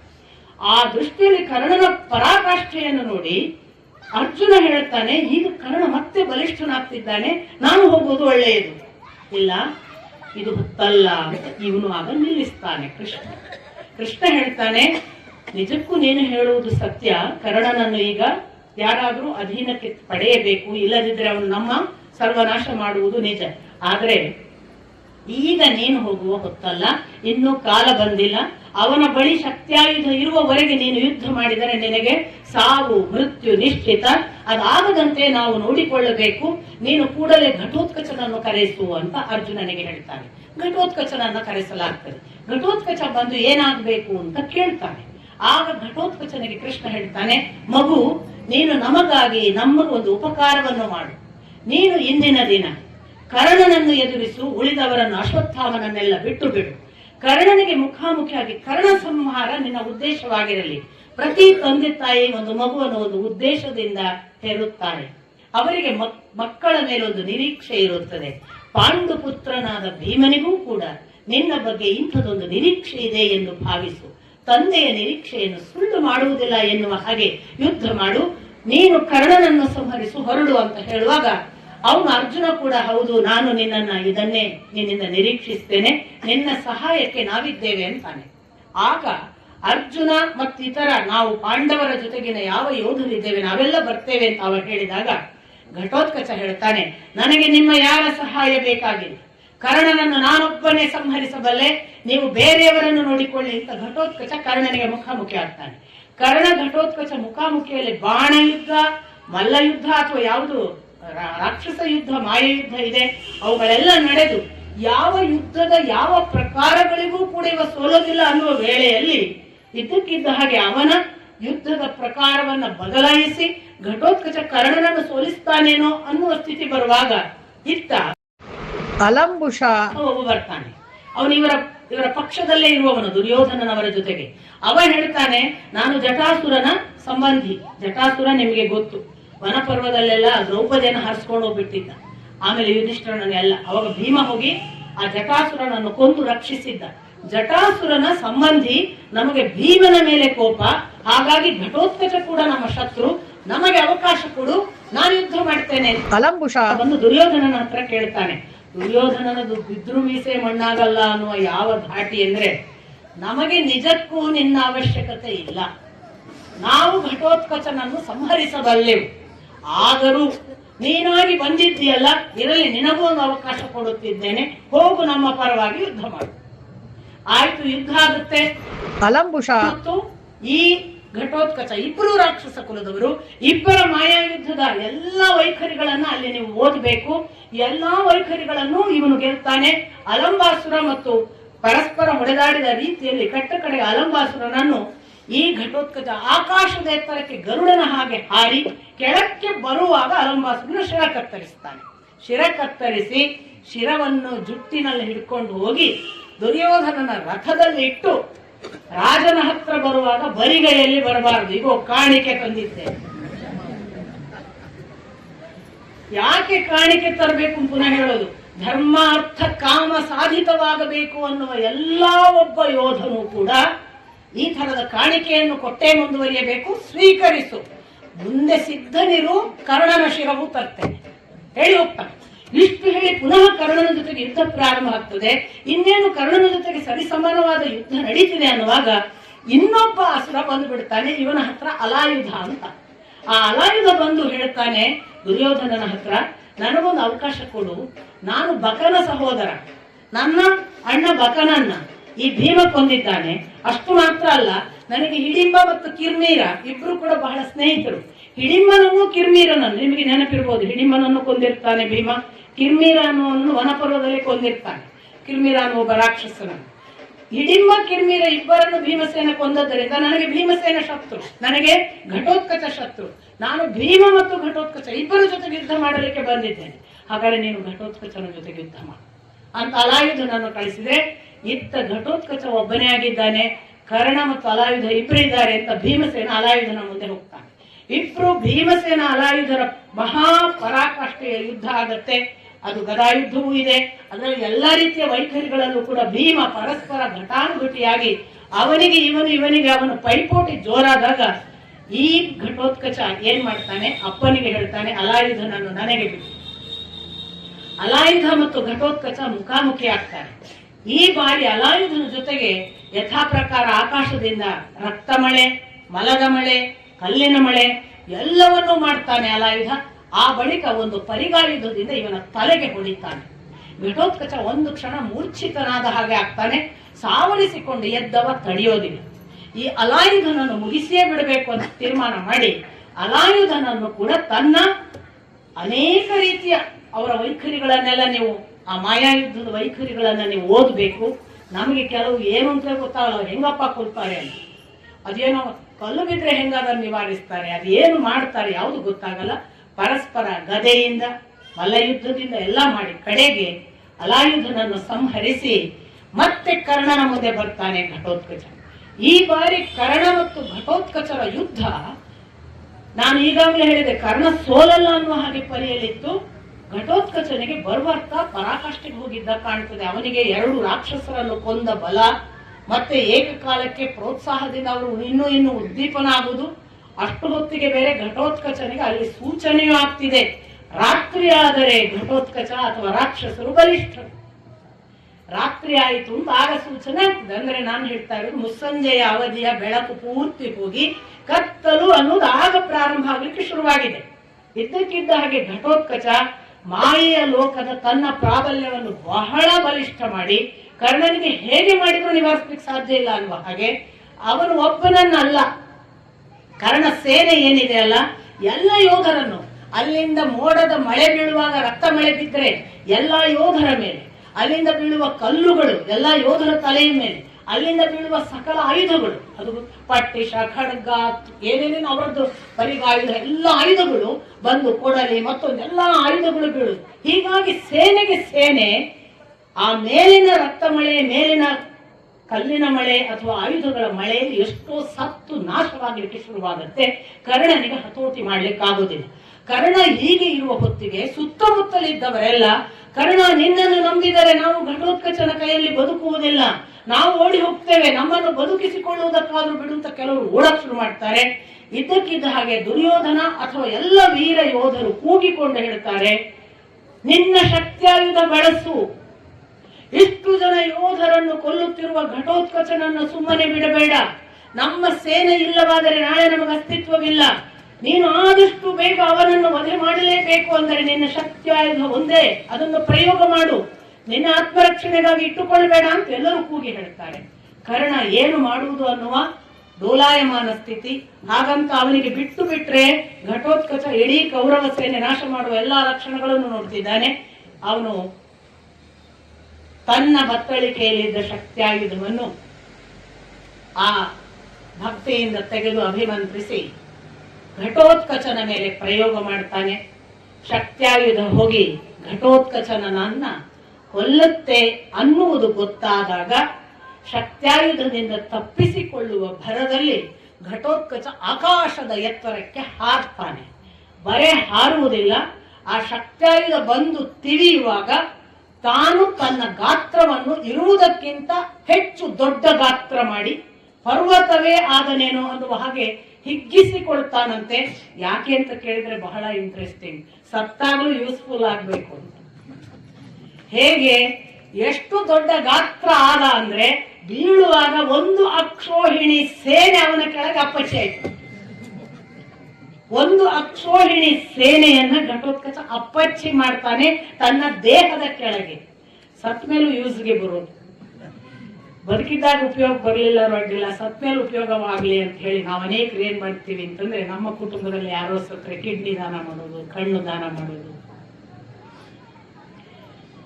ತಪ್ಪು ತಿಳಿಬೇಡಿ, ಅದು ವಾಸ್ತವಿಕ ಶಾಸ್ತ್ರೀಯವಾಗಿ ಅಸಮ್ಮತ. ನಮ್ಮ ಯಾವ ಅವಯವಗಳನ್ನು ನಾವು ದಾನ ಮಾಡುವ ಹಕ್ಕು ನಮಗಿಲ್ಲ. ಎಷ್ಟೋ ಜನರಿಗೆ ಕಣ್ಣು ಬರುತ್ತಲ್ಲ, ಎಷ್ಟೋ ಜನರಿಗೆ ಕಿವಿ ಬರುತ್ತೆ, ಯಾವ್ಯಾವ್ದು ಅವಯವಗಳನ್ನು ಕೊಟ್ಟು ಕಿಡ್ನಿ ಬರುತ್ತೆ, ಮತ್ತೊಂದು ಬರುತ್ತಲ್ಲ ಅಂತ ನೀವು, ಇದೆಲ್ಲ ನಮ್ಮದು ಅನುಕಂಪದ ಭಾಗಗಳು ಬೇರೆ. ಧರ್ಮಶಾಸ್ತ್ರ ಇಲ್ಲ ಅಂತ ಹೇಳುತ್ತೆ. ಯಾಕಂದ್ರೆ ಯಾವುದು ನಿನ್ನದಲ್ಲ ಅಂತ. ನನ್ನದಲ್ಲದನ್ನು ಕೊಡುವ ಹಕ್ಕು ನನಗೆ, ಇದು ಭಗವಂತನು, ಅದನ್ನು ಕೊಡುವ ಹಕ್ಕು ನಮಗಿಲ್ಲ. ಆಮೇಲೆ ಈಗ ಏನಂದ್ರೆ ದೇಹವನ್ನೇ ಕೊಟ್ಟು ಬಿಡೋದು, ಅದು ಯಾವುದು ಹಾಸ್ಪಿಟ್ಲಿಗೆ ಕೊಡೋದು, ಅವರಿಗೆ ಆಪರೇಷನ್ ಮಾಡೋರಿಗೆ ನಾಳಿನ ಕಲಿಯೋರಿಗೆ ಉಪಯೋಗ ಆಗಲಿ, ಹೀಗೆಲ್ಲ ಏನೇನೋ ಭಾವನೆಗಳು ಬಂದು ಬಿಟ್ಟಿದೆ. ಇವು ಭಾವುಕವಾದ ಎಮೋಷನಲ್ ಅಟ್ಯಾಚ್ಮೆಂಟ್ ಅಷ್ಟೇ, ವಾಸ್ತವಿಕ ಅದು ಯಾವುದು ಅಲೌಡ್ ಇಲ್ಲ. ನಾನು ಹೀಗೆ ಹೇಳಿದ ಕೂಡಲೇ ನಾನು ಸ್ವಲ್ಪ ಸಮಾಜ ವಿರೋಧಿಯ ಹಾಗೆ ಅಲ್ವಾ? ಜೀವನ ವಿರೋಧಿ ಹಾಗೆಲ್ಲ ಕಂಡ್ರೆ ಕ್ಷಮಿಸಿ. ಒಬ್ಬ ಕುರುಡೆ ಯಾಕಾಗ್ತಾನೆ ಅನ್ನೋದಕ್ಕೆ ಕರ್ಮ ಸಿದ್ಧಾಂತ ಇದೆ. ಒಬ್ಬನಿಗೆ ಯಾಕೆ ಆರೋಗ್ಯ ಕೆಡುತ್ತೆ, ಕಿಡ್ನಿ ಯಾಕಿರೋದಿಲ್ಲ, ಕರ್ಮ ಸಿದ್ಧಾಂತ ಇದೆ. ಫಲ ನೀವು ಪಡಿತಿದ್ರೆ ಕೊಡಿ ಅಂತಾರ. ಅಷ್ಟು ಮಾತ್ರ ಅಲ್ಲ, ನೀವು ನೋಡಿ ರಾಮಚಂದ್ರ ಸಕಲವನ್ನು ದಾನ ಮಾಡಿದ್ದಾನೆ, ಒಂದು ಬಿಡದೆ ಹೊರಡುವಾಗ ಅವನ ವನ ವಾಸಕ್ಕೆ ಹೋಗುವಾಗ. ಎಷ್ಟು ಅಂದ್ರೆ ಅವನ ಹತ್ರ ಇದ್ದ ದನಗಳನ್ನು ಕೂಡ ಬ್ರಾಹ್ಮಣ ಬಂದು ಕೇಳ ಅಷ್ಟು ದನಗಳನ್ನು ಕೊಡ್ತಾನೆ. ಏನು ಒಂದು ಅಕ್ಷರ ಉಳಿಸ್ಕೊಳ್ಳೋದಿಲ್ಲ, ತನ್ನ ಮೈಯ ಆಭರಣ ಪ್ರತಿಯೊಂದು ಕೊಡ್ತಾನೆ. ನಿಮ್ಗೆ ಗಮನಕ್ಕೆ ಇರಬಹುದು. ಆದ್ರೆ ಅವನ ಹತ್ರ ಸೀತೆಯ ತಂದೆ ಕೊಟ್ಟ ಮುದ್ರಿಕೆ ಇತ್ತು, ಯಾಕೆ ಕೊಡ್ಲಿಲ್ಲ? ಅದು ಅವನದ. ಸೀತೆಯ ತಂದೆ ಕೊಟ್ಟ ಮುದ್ರಿಕೆ ನೋಡಿ, ಅದನ್ನೊಂದು ದಾನ ಕೊಡ್ಲಿಲ್ಲ. ಅದರ ಅರ್ಥವೇ ಇದೆಲ್ಲ. ಅಂದ್ರೆ ಧರ್ಮ ಸೂಕ್ಷ್ಮಗಳು ತುಂಬಾ ಇವೆ. ಆದ್ರೆ ಘಟೋತ್ಕಚನ ಹಾಗೆ ಆಗುವುದು ಧರ್ಮಸಮ್ಮತ. ಸಾಯುವಾಗ ದೇಹದಲ್ಲಿ ಅಪಚ ಮಾಡಿ ಶತ್ರುನಾಶ ಮಾಡಿ ಸತ್ತ, ಅದು ಧರ್ಮಸಮ್ಮತ. ಅದಲ್ಲದೆ ನಾವು ಮಾಡುವುದಿದೆಯಲ್ಲ, ನಮ್ಮದು ಎಮೋಷನಲ್ ಆದ ಸಂಗತಿ. ನಾವು ಈ ಕರ್ಮ ಸಿದ್ಧಾಂತದ ಮೇಲೇನೆ ಸುಮಾರು ಒಂದು 300 ಪುಟ 31 ಮತ್ತು 32ನೆಯ ಸಂಪುಟದ ಕೊನೆಯ ಭಾಗದಲ್ಲಿ ಪಾರ್ವತಿ ಮತ್ತು ಶಿವ ಒಂದು ಡಿಸ್ಕಷನ್ ಮಾಡ್ತಾರೆ.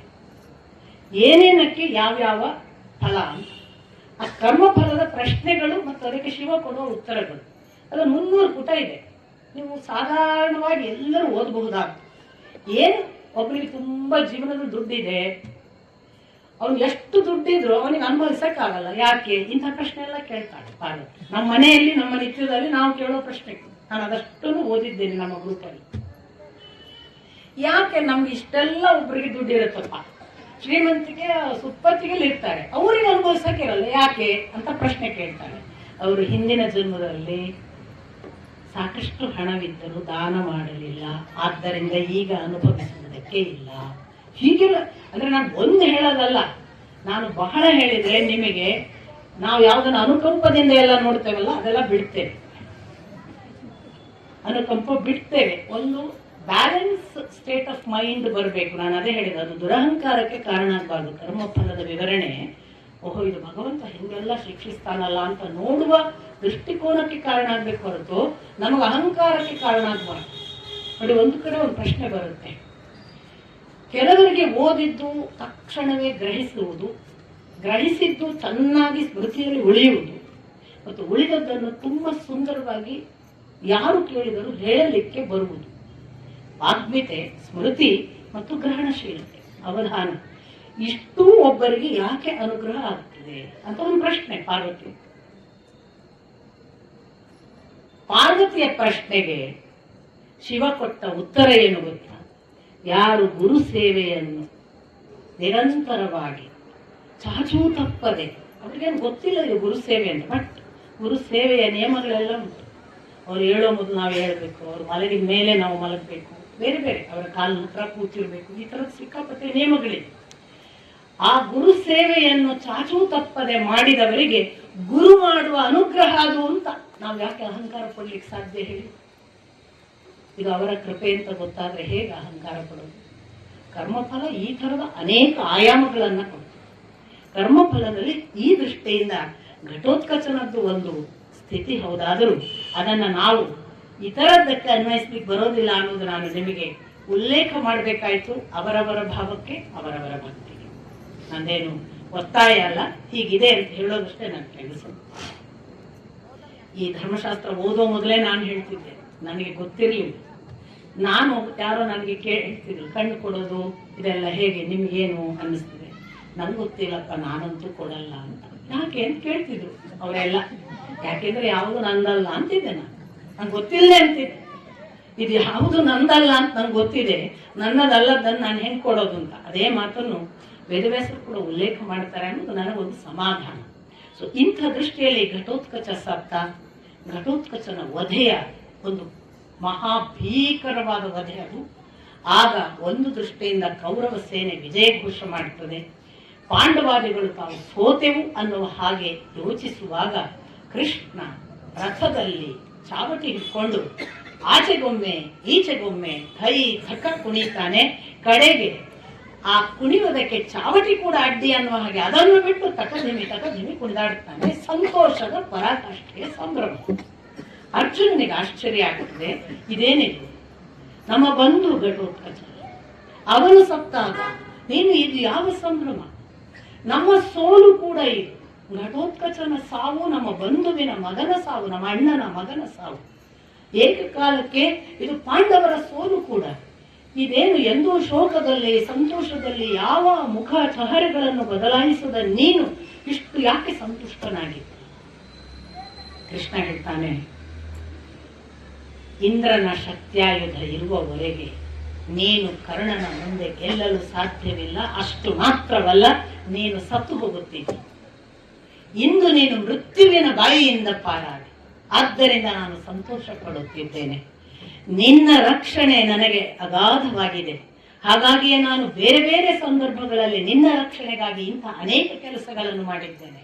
ನಿನ್ನ ರಕ್ಷಣೆಗಾಗಿಯೇ ಜರಾಸಂಧನನ್ನು, ಏಕಲವ್ಯನನ್ನು, ಶಿಶುಪಾಲನನ್ನೂ ಕೊಂದು ನೀನು ಮತ್ತೆ ಒಬ್ಬನೇ ಉಳಿಯಬೇಕು ವೀರನಾಗಿ ಎಂದು ನಾನು ಸಮಾಧಾನದಿಂದ ಪ್ರಯತ್ನ ಪಟ್ಟಿದ್ದೇನೆ ಅಂದಾಗ, ಏನದು ಜರಾಸಂಧ? ಯಾವ ಏಕಲವ್ಯನನ್ನು ನೀನು ನನಗಾಗಿ ಅನುಕೂಲ ಮಾಡಿದ್ದಿ? ಯಾವ ಶಿಶುಪಾಲನನ್ನ ನನಗಾಗಿ ಅನುಕೂಲ ಯಾಕೆ ಮಾಡಿದ್ದಿ ಅಂತ ಕೇಳ್ತಾನೆ. ಆಗ ಕೃಷ್ಣ ಹೇಳ್ತಾನೆ, ನಿನಗೆ ಗೊತ್ತಿಲ್ಲ, ಜರಾಸಂಧನ ಬಳಿ ಒಂದು ಗದೆ ಇತ್ತು. ಆ ಗದೆಯೇನಾದ್ರೂ ಅವನ ಬಳಿ ಇದ್ದರೆ ನೀನು ಯಾವ ಕಾಲಕ್ಕೂ ಅವನನ್ನ ಭೀಮಸೇನ ಗೆಲ್ಲುತ್ತಾನೆ ಎಂದು ಯೋಚಿಸಲು ಸಾಧ್ಯವಿರಲಿಲ್ಲ.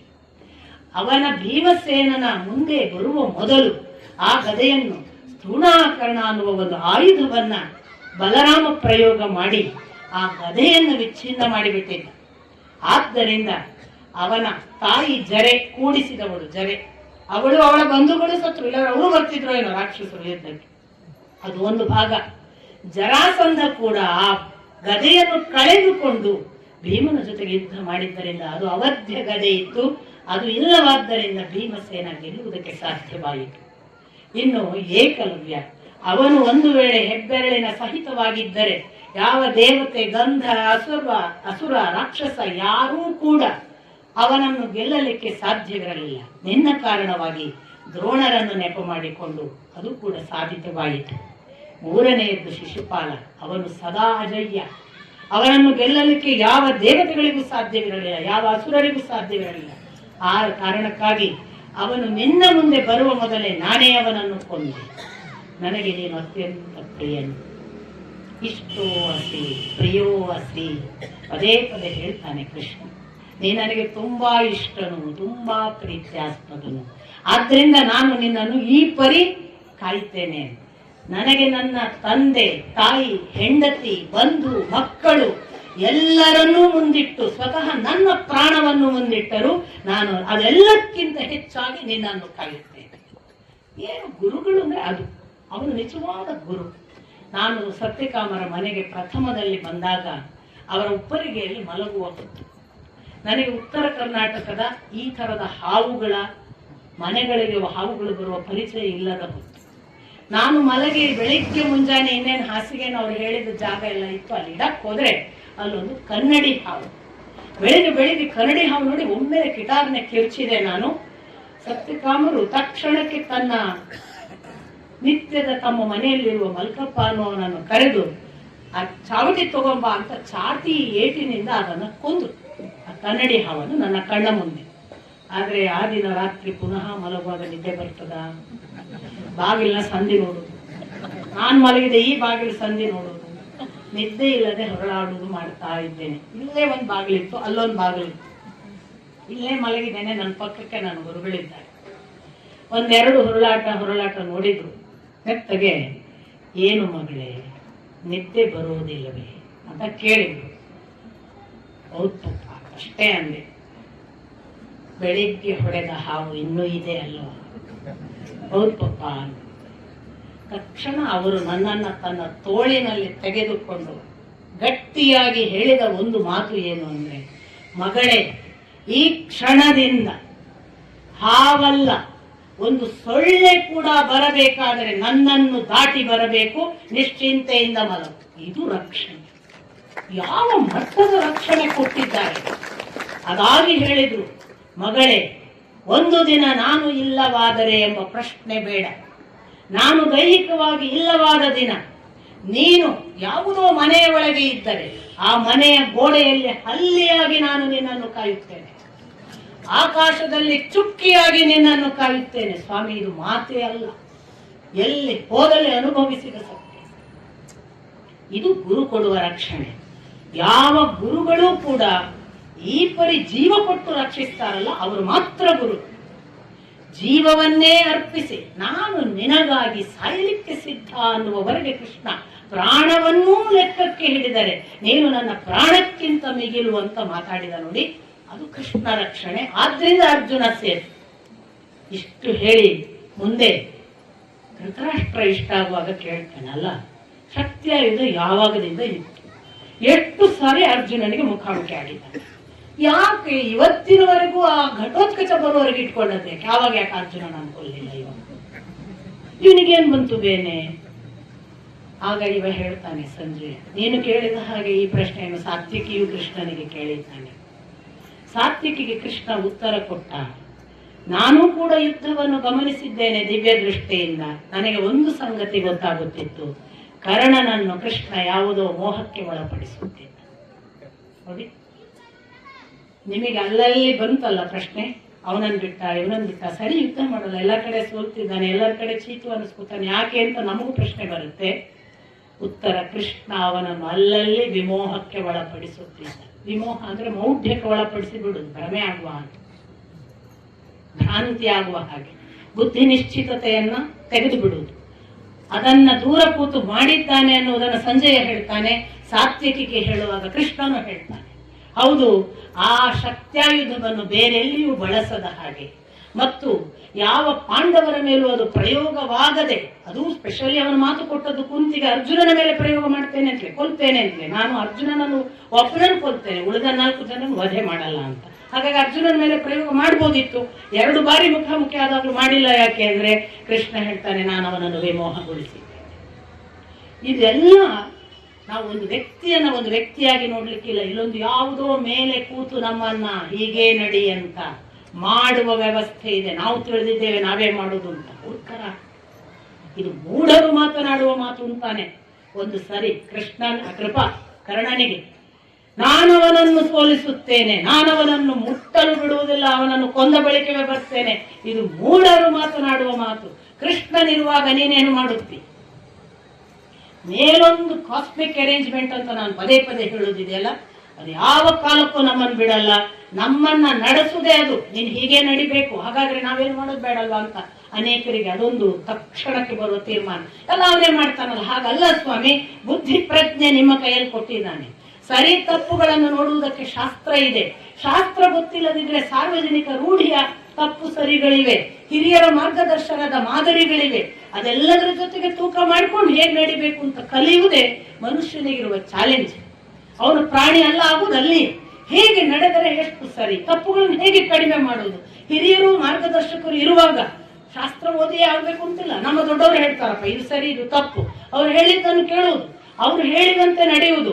ಅವರು ತಪ್ಪು ಅಂತ ಹೇಳುವುದನ್ನು ಆದಷ್ಟು ಸಂಯಮದಿಂದ ಸಂಪೂರ್ಣ ನಮ್ಮ ಹಿಡಿತ ತಂದ್ಕೊಂಡು ಬಿಟ್ಬಿಡೋದು, ಅದು ಮಾಡೋದು. ಆಗ ಅನುಗ್ರಹ ಒಲಿತಾ ಬರ್ತದೆ. ಯಾಕೆ? ಈ ಬುದ್ಧಿ ಮತ್ತು ಪ್ರಜ್ಞೆಯನ್ನು ಸರಿದಾರಿಯಲ್ಲಿ ಬಳಸ್ತಿದೆ ಈ ಮಗು, ಇದನ್ನು ನಾನು ರಕ್ಷಿಸಬೇಕು ಅಂತ ಅವ ತೀರ್ಮಾನ ಮಾಡ್ತಾರೆ. ಇದು ನಿಮ್ಮ ಅನುಭವಕ್ಕೆ ಬರುತ್ತೆ. ನಾನು ಎಲ್ಲಾ ಮಾತುಗಳನ್ನು ಅನುಭವಿಸಿ ಹೇಳ್ತೇನೆ, ದಯವಿಟ್ಟು ತಪ್ಪು ತಿಳಿಬೇಡಿ. ಅಹಂಕಾರದ ಮಾತಲ್ಲ, ತಪ್ಪು ಮಾಡಿ ಮಾಡಿ ಮಾಡಿ ಶುದ್ಧ ಮಾಡಿಕೊಂಡವಳು ನಾನು. ತಪ್ಪು ಮಾಡಿದಾಗಲ್ಲ ಕೂಗಿಕೊಂಡಿದ್ದೇನೆ, ಇದು ಯಾಕೆ ಈ ತಪ್ಪುಗಳಾಗ್ತಿವೆ, ನನ್ನನ್ನು ತಿದ್ದು ದೇವರೇ, ಯಾಕೆ ಗೊತ್ತಾಗೋದಿಲ್ಲ ನನಗೆ, ಎಷ್ಟು ದಿನ ನಾನು ಇದರಲ್ಲಿ ಮುಳುಗೋದು ಅಂತ ನನ್ನ ಎಲ್ಲ ತಪ್ಪುಗಳನ್ನ ಪರಿ ಬೇಡ್ಕೊಂಡು ನಾನು ಕೊರಗಿ ಕೊರಗಿ ಕೊರಗಿ ಕರಗಿ ಕರಗಿ ನೀರಾದಾಗ ನನಗೆ ಗೊತ್ತಾಗ್ತಿತ್ತು, ಅವ ಕೈ ಹಿಡಿತಿದ್ದಾನೆ. ಹೀಗೆ ಒಬ್ಬ ಕೃಷ್ಣ ಯಾವ ಮಟ್ಟಕ್ಕೆ ಎಷ್ಟು ಜನರನ್ನು ತನ್ನ ಅಧೀನದಲ್ಲಿ ಇಟ್ಕೊಂಡಿದ್ದ ಅನ್ನೋದು ನಿಮ್ಮ ಗಮನಕ್ಕೆ ಬರಲಿ ಅಂತ ಈ ಮಾತನ್ನು ಕೂಡ ಸಾತ್ವಿಕಿ ಹೀಗೆ ಕೇಳಿದ್ದ ಅಂತ ಸಂಜಯ ಕೃಷ್ಣನ ಮಾತನ್ನು ಉಲ್ಲೇಖ ಮಾಡ್ತಾರೆ. ಇಷ್ಟಾದ ಮೇಲೆ ಅರ್ಜುನ ಮತ್ತು ಈ ಕೃಷ್ಣರು ಯುಧಿಷ್ಠಿರನ ಬಳಿಗೆ ಬಂದು ಯುಧಿಷ್ಠಿರನ ಆಲಿಂಗಿಸಬೇಕು, ಗೆದ್ದಿದ್ದೀವಲ್ಲ ಅನ್ನೋ ಸಂತೋಷವನ್ನು ವ್ಯಕ್ತಪಡಿಸಬೇಕು ಅನ್ನುವಾಗ ಯುಧಿಷ್ಠಿರ ಒಂದೇ ಸಮನೆ ಬಹಳ ಖಿನ್ನನಾಗಿದ್ದಾನೆ, ದುಃಖಿತನಾಗಿದ್ದಾನೆ. ಇಲ್ಲ, ಘಟೋತ್ಕಚನನ್ನ ಕಳೆದುಕೊಂಡಿದ್ದೇವೆ, ಆ ದುಃಖದಿಂದ ನನಗೆ ಯುದ್ಧ ಸಾಧ್ಯವಿಲ್ಲ. ನಾನು ಯುದ್ಧ ಮಾಡುವುದಿದ್ದರೆ ಈಗ ಕರ್ಣನ ಜೊತೆಗೆ, ಬೇರೆ ಯಾರ ಜೊತೆಗೆ ಯುದ್ಧ ಮಾಡೋದಿಲ್ಲ ಅಂತ ಒಂದು ತರದ ಬ್ಲೈಂಡ್, ಯಾರು ಹೇಳಿದ್ರು ಕೇಳೋದಿಲ್ಲ, ಕರ್ಣನ ಜೊತೆಗೆ ಯುದ್ಧಕ್ಕೆ ಹೊರಟು ಬಿಡ್ತಾನೆ. ಆಗ ವೇದವ್ಯಾಸರು ಅವನನ್ನ ಎದುರುಬದರಾಗ್ತಾರೆ. ವೇದವ್ಯಾಸರು ಹೇಳ್ತಾರೆ, ಘಟೋತ್ಕಚನಿಗೆ ಸಾಯುವ ಕಾಲ ಬಂದಿತ್ತು, ಸತ್ತಿದ್ದಾನೆ. ಸಾವನ್ನು ಒಪ್ಪಿಕೊಳ್ಳಬೇಕು, ಶೋಕಿಸಬೇಡ. ಶೋಕಿಸುವುದರಿಂದ ನೀನು ಈ ದುಃಖ ಪಾರಾಗುವುದಿಲ್ಲ. ಮಾತ್ರವಲ್ಲ, ಕ್ಷತ್ರಿಯರಿಗೆ ಇದು ಶೋಭೆಯೂ ಅಲ್ಲ.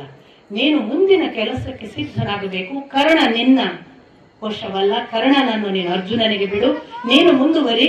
ನಿನ್ನ ಯುದ್ಧದ ಬೇರೆ ಮಾದರಿಗಳ ಮುಖಾಂತರ ಮಾರ್ಗದರ್ಶನ ಕೊಡು. ಇನ್ನು 5 ದಿನಗಳಲ್ಲಿ ನೀನು ಮತ್ತೆ ಭೂಮಂಡಲವನ್ನು ನಿನ್ನ ವಶ ಮಾಡಿಕೊಳ್ಳುತ್ತಿ ಅಂತ ಅವನಿಗೆ ಭರವಸೆ ಕೊಟ್ಟು ಅವರು ಅದೃಶ್ಯರಾಗ್ತಾರೆ. ಇತ್ತ ವಾಪಸ್ ಯುಧಿಷ್ಠಿರ ಬಂದು ಯುದ್ಧ ಮಾಡೋಣ ಅನ್ನುವಾಗ ಪೂರ್ತಿ ಕತ್ತಲು, ಪಂಜಿನ ಬೆಳಕು ಎಲ್ಲಾ ಕಡೆ. ಅದು ಇದುವರೆಗೆ ನೋಡದ ಹೊಸ ರೀತಿ ಒಂದು ಯುದ್ಧರಂಗ. ಪ್ರತಿ ಕುದುರೆಗಳ ಮೇಲೊಂದು, ರಥಗಳ ಮೇಲೆ 3 ಪ್ರತಿ ಆನೆಗಳ ಮೇಲೊಂದು, ಆನೆಗಳ ರಥದ ಮೇಲೆ ಅವುಗಳನ್ನು ಕೂತ್ಕೊಳ್ತಾ ಇರುವ ಜಾಗದಲ್ಲಿ ರಥಿಕರು ಕೂತ್ಕೊಳ್ಳುವಲ್ಲಿ 3 ಕಾಲಾಳುಗಳ ಕೈಗಳಲ್ಲೆಲ್ಲ ಅವರು ಪಂಜು ಹಿಡ್ಕೊಂಡಿದ್ದಾರೆ. ಪ್ರತಿ ಅಶ್ವ, ಆನೆ, ರಥ ಇವುಗಳ ಬೆಳಕೆ ಇಡೀ ತುಂಬಿ ಆಕಾಶದಿಂದ ಬೆಳಕು ನಕ್ಷತ್ರವಾಗಿ ಈ ನೆಲಕ್ಕೆ ಬಂದಿದ ಅನ್ನುವ ಹಾಗೆ ಆ ಪಂಜಿನ ದೀಪ ಕಾಣ್ತಿತ್ತಂತೆ. ಅದರ ಮಧ್ಯೆ ಸೂರ್ಯ, ಈ ಮಧ್ಯ ಎಲ್ಲ ನಕ್ಷತ್ರಗಳ ಮಧ್ಯೆ ರಾತ್ರಿ ಉದಯಿಸಿ ಬಿಟ್ಟಿದ್ದಾನ ಅನ್ನುವ ಹಾಗೆ ದ್ರೋಣಾಚಾರ್ಯರು ಕಾಣ್ತಿದ್ದಂತೆ. ದ್ರೋಣಾಚಾರ್ಯರಿಗೆ ಮತ್ತೆ ಇವನು ಬಂದು ಹೇಳ್ತಾನೆ, ನಮ್ಮಲ್ಲಿ ನೋಡುತ್ತಿದ್ದೀಯಲ್ಲ, ಏನಾದರೂ ಘಟೋತ್ಕಚನ ವಧೆ ಆದ ಮೇಲೆ ಮತ್ತೆ ಪಾಂಚಾಲ ಸೇನೆ ಬಲ ಪಡೆಯುತ್ತಿದೆ. ಕರ್ಣನನ್ನು ಎದುರಿಸಿಕೊಂಡು ಅರ್ಜುನ ಬಂದಿದ್ದಾನೆ. ಅರ್ಜುನನ ಧೈರ್ಯದಲ್ಲಿ ಪಾಂಚಾಲ ಸೇನೆಗೆ ಮತ್ತೆ ಹುಮ್ಮಸ್ಸು ಬಂದಿದೆ. ಅವರನ್ನು ಹಿಮ್ಮೆಟ್ಟಿಸುವ ಹಾಗೆ ಕಾಣುವುದಿಲ್ಲ. ನೀನು ಈಗ ಏನು ಮಾಡುತ್ತಿ, ಮಾಡಿ ತೋರಿಸು. ದುರ್ಯೋಧನ, ನಾನು ಇಂದು ನನ್ನ ಕೈಯಲ್ಲಿ ನಿನ್ನೆಯಿಂದ ಶುರು ಮಾಡಿದ ಯುದ್ಧವನ್ನು ಇವತ್ತು ರಾತ್ರಿ ಅಥವಾ ನಾಳೆ ಬೆಳಿಗ್ಗೆ ಆಗುವವರೆಗೂ ಮುಂದುವರಿಸುತ್ತೇನೆ. ನಿನಗೆ ಸಮಾಧಾನವಾದರೆ ಆಯಿತು, ಇಲ್ಲದಿದ್ದರೆ ಇಲ್ಲ. ನಾನು ಅಲ್ಲಿಯವರೆಗೂ ಕವಚ ತೆಗೆಯುವುದಿಲ್ಲ. ದಣಿದಿಲ್ಲದೆ ನನ್ನ ಮುಂದೆ ಬಂದ ಯಾವ ರಥಿಕನನ್ನು ನಾನು ಬಿಡುವುದಿಲ್ಲ. ಇದಕ್ಕೆ ಹೊರತಾಗಿ ನನಗೆ ನೀನು ಪಾಂಡವರನ್ನು ಕೊಲ್ಲು, ಅರ್ಜುನನನ್ನು ಕೊಲ್ಲುವ ಎನ್ನಬೇಡ. ಅದು ನನಗೆ ಸಾಧ್ಯವಿಲ್ಲ. ಅರ್ಜುನನನ್ನು ಕೊಲ್ಲಬೇಕು, ಅವನ ಮುಖಾಂತರವೇ ಯುದ್ಧ ಆಗಬೇಕು. ನೀವು ಯಾಕೆ ಸಾಧ್ಯವಾಗುವುದಿಲ್ಲ ಎನ್ನುತ್ತೀರಿ? ನಾನಿದ್ದೇನೆ, ದ್ರೋಣನಿದ್ದಾನೆ, ನಾನಿದ್ದೇನೆ, ಅಶ್ವತ್ಥಾಮನಿದ್ದಾನೆ, ಶಲ್ಯನಿದ್ದಾನೆ, ಕರ್ಣನಿದ್ದಾನೆ, ನಾವು ಹೋಗುತ್ತೇವೆ. ಸ್ವಸ್ತಿ ಸ್ವಸ್ತ್ಯಸ್ತುತೆ ಎಂದು ಬಿಡ್ತಾರೆ. ನಾವಿದ್ದೇವೆ, ನಾವು ಮಾಡ್ತೇವೆ. ಸ್ವಸ್ತ್ಯಸ್ತುತೆ, ಒಳ್ಳೆ ಮಂಗಳವಾಗಲಿ ನಿನಗೆ, ಹೋಗು. ಅವನ ಜೊತೆಗೆ ಹೋರಾಡು, ಅವನ ಜೊತೆಗೆ ಹೋರಾಡಿ ಮಂಗಳವಾಗಲಿ. ನೀನು ಅರ್ಜುನನನ್ನು ಕೊಂದರೆ, ದ್ರೋಣಾಚಾರ್ಯರು ಬಹಳ ಚೆನ್ನಾಗಿದೆ, ಅನಗತ್ಯ ನಿರಪರಾಧಿಗಳ ಸಾವು ನಿಲ್ಲುತ್ತದೆ. ಹೋಗು, ಮೊದಲು ಮಾಡು. ನನ್ನ ಮುಂದೆ ಯಾಕೆ ಗಳಹುತ್ತಿ? ಒಂದೇ ಸಮನೆ ಯಾವಾಗದಿಂದ ಇದೇ ಮಾತು ನಿನ್ನದು. ಯಾಕೆ ಇನ್ನು ನಿಲ್ಲಿಸಿದ್ದಿ? ಹೋಗು, ಅರ್ಜುನನ ಜೊತೆಗೆ ಯುದ್ಧ ಮಾಡು, ಅವನನ್ನು ಕೊಲ್ಲು, ಎಲ್ಲ ಪಾಪಿಷ್ಠರ ಹಾಗೆ ಸಾಯುವವರನ್ನು ಉಳಿಸು. ಈ ಯುದ್ಧದ ಅನೇಕ ಜನ ಸಾವು ನಿಲ್ಲಲಿ. ಅವನ ಸಾವಿನ ಮುಖಾಂತರ ಯುದ್ಧ ನಿರ್ಣಯವಾಗುತ್ತದೆ. ಹೋಗು. ಬೇಡ ಅನ್ನುವುದೇ ಇಲ್ಲ. ನಾನಂತೂ ಆ ಕೆಲಸ ಮಾಡುವುದಿಲ್ಲ. ನಾನು ನನ್ನ ಕಣ್ಣಿಗೆ ಬರುವ ಬೇರೆ ಯಾವ ಯೋಧರನ್ನು ಬಿಡುವುದಿಲ್ಲ. ಹೊರಟ ಮಾತು ಉತ್ತರಕ್ಕೂ ಕಾಯಲ್ಲ. ದುರ್ಯೋಧನ ಕೂಡಲೇ ಹೇಳ್ತಾನೆ, ಇಂದಿನಿಂದ ನಮ್ಮ ಈ ಸೇನೆ 2 ವಿಭಾಗ. ಒಂದು ದ್ರೋಣಾಚಾರ್ಯರ ಪಡೆ, ಇನ್ನೊಂದು ನಾನು, ಕರ್ಣ, ಅಶ್ವತ್ಥಾಮ, ಶಲ್ಯ, ಕೃಪಾ, ಕೃತವರ್ಣ. ಬದಲಾಯಿಸಿ ಬಿಡ್ತಾನೆ, 2 ವಿಭಾಗ ಮಾಡ್ತಾನೆ. ಈ 2 ವಿಭಾಗ ಮಾಡಿ ಯುದ್ಧ ಆರಂಭ ಆಗ್ತದೆ. ಆಚೆ ಕಡೆಯಿಂದ ಈ ಯೋಧರನ್ನು ನಾನೇನು 6 ಜನ ಹೇಳಿದೆ, ಇವರಿಗೆ ಪ್ರತಿ ಯುದ್ಧ ಮಾಡಲಿಕ್ಕೆ ಪಾಂಡವ ಸೇನೆ. ಈಚೆ ಕಡೆ ದ್ರೋಣನ ಜೊತೆಗೆ ದೃಷ್ಟದ್ಯುಮ್ನ ಬರ್ತಾನೆ. ದೃಷ್ಟದ್ಯುಮ್ನನ್ನ ಇನ್ನಿಲ್ಲದಂತೆ ಸೋಲಿಸಿಕೊಂಡು ಮುಂದೆ ದ್ರೋಣಾಚಾರ್ಯರು ಮುನ್ನುಗ್ಗಿದಾಗ ವಿರಾಟ ದೃಪದರು ಬರ್ತಾರೆ. ವಿರಾಟ ದೃಪದರು ಮಾತ್ರ ಬರುವುದಿಲ್ಲ, ಇಡೀ ಪಾಂಚಾಲ ಮತ್ಸ್ಯ ಸೇನೆ ಇದೆ. ಪಾಂಚಾಲ ಸಂಜೆಯ ಮತ್ಸ್ಯ ಸೇನೆಯ ಜೊತೆಗೆ ಮುನ್ನುಗ್ಗಿದಾಗ ಯುಧಿಷ್ಠಿರ ಹೇಳ್ತಾನೆ, ಮುನ್ನುಗ್ಗಿ ಅವರನ್ನು ಬಿಡಬೇಡಿ ಅಂತ. ದ್ರೋಣಾಚಾರ್ಯರು ಈಗಾಗಲೇ 20,000 ಸೈನಿಕರನ್ನು ಕೊಂದಿರ್ತಾರೆ. ಇದಕ್ಕಿದ್ದ ಹಾಗೆ ಅಷ್ಟಕ್ಕೆ ಮುಗಿಸೋದಿಲ್ಲ. 1,00,000 ಆನೆಗಳ ಸಂಹಾರ. ಅವರ ಮೈ ಮೇಲೆ ಏನು ದೆವ್ವ ಬಂದಿದೆ ಅನ್ನೋ ಹಾಗೆ ಅವರ ಯುದ್ಧ ಮುಂದುವರೆದಾಗ ದೃಪದ ಮತ್ತು ವಿರಾಟರು ಮುಂದಾಗ್ತಾರೆ. ದೃಪದ ವಿರಾಟರನ್ನು ವಧೆ ಮಾಡ್ತಾರೆ ದ್ರೋಣಾಚಾರ್ಯರು. ನಿಲ್ಲುವ ಲಕ್ಷಣವಿಲ್ಲ. ಅಷ್ಟೇ ಅಲ್ಲ, ದೃಪದ ಪುತ್ರರನ್ನು ಕೊಲ್ತಾರೆ, ವಿರಾಟನ ಸಹೋದರನನ್ನು ಕೊಲ್ತಾರೆ. ಮುಂದೆ ಕೊಲ್ಲುವ ಬರಿ ನೋಡಿದ್ರೆ ಕೃಷ್ಣ ಹೇಳ್ತಾನೆ, ದ್ರೋಣಾಚಾರ್ಯರು ಅಂಕೆ ಮೀರುವ ಅಳತೆಯಲ್ಲಿದ್ದಾರೆ. ಇವರು ಇದೇ ಧಾಟಿಯಲ್ಲಿ ಹೋದರೆ ಪಾಂಡವ ಸೇನೆಯ ಕುರುಹು ಕೂಡ ಉಳಿಯೋದಿಲ್ಲ.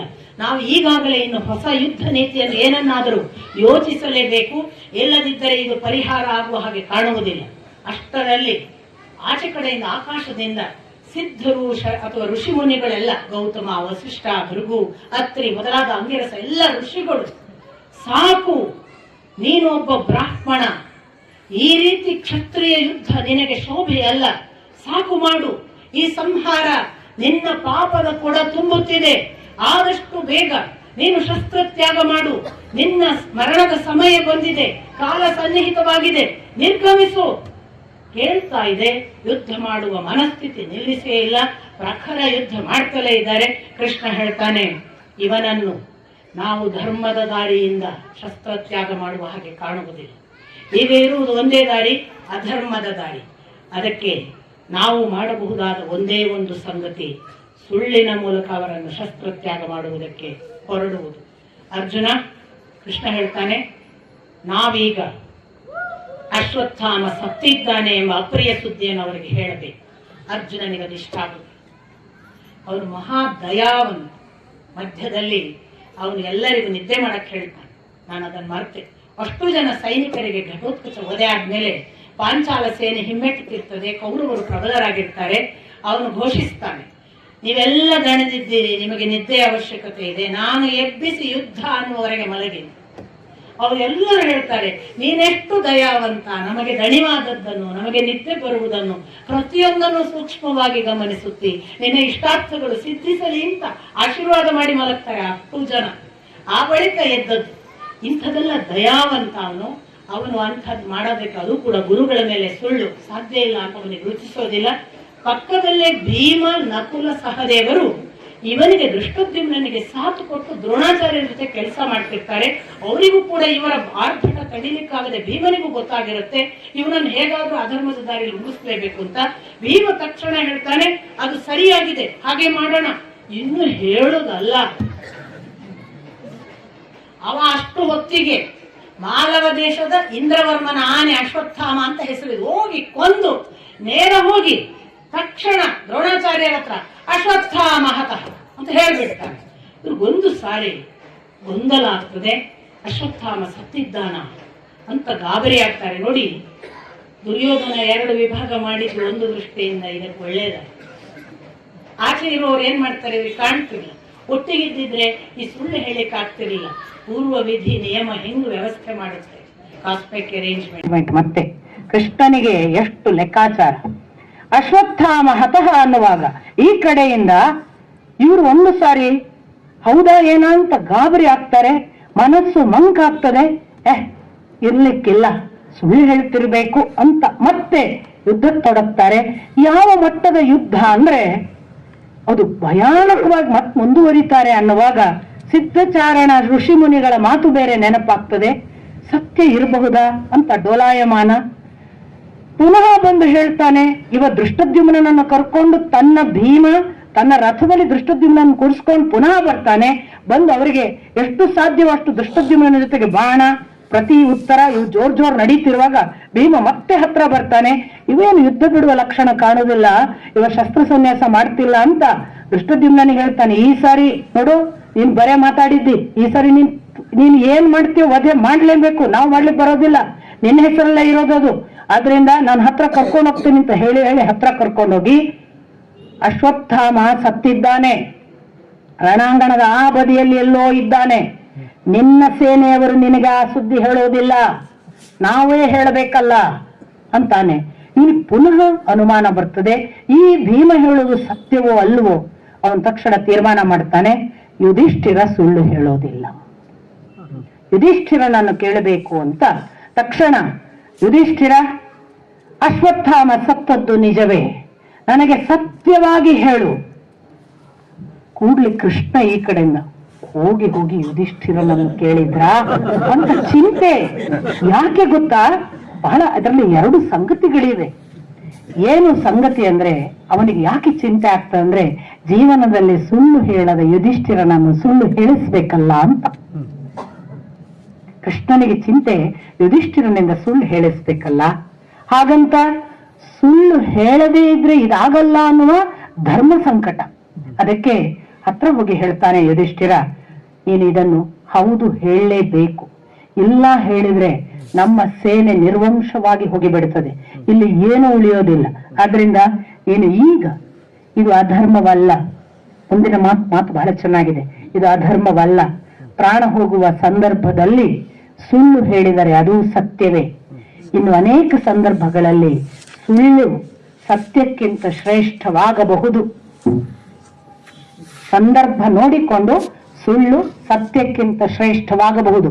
ಬಾಲ್ಯದಲ್ಲೇ ತೋರಿಸಿದ್ದಾನೆ ನೋಡಿ.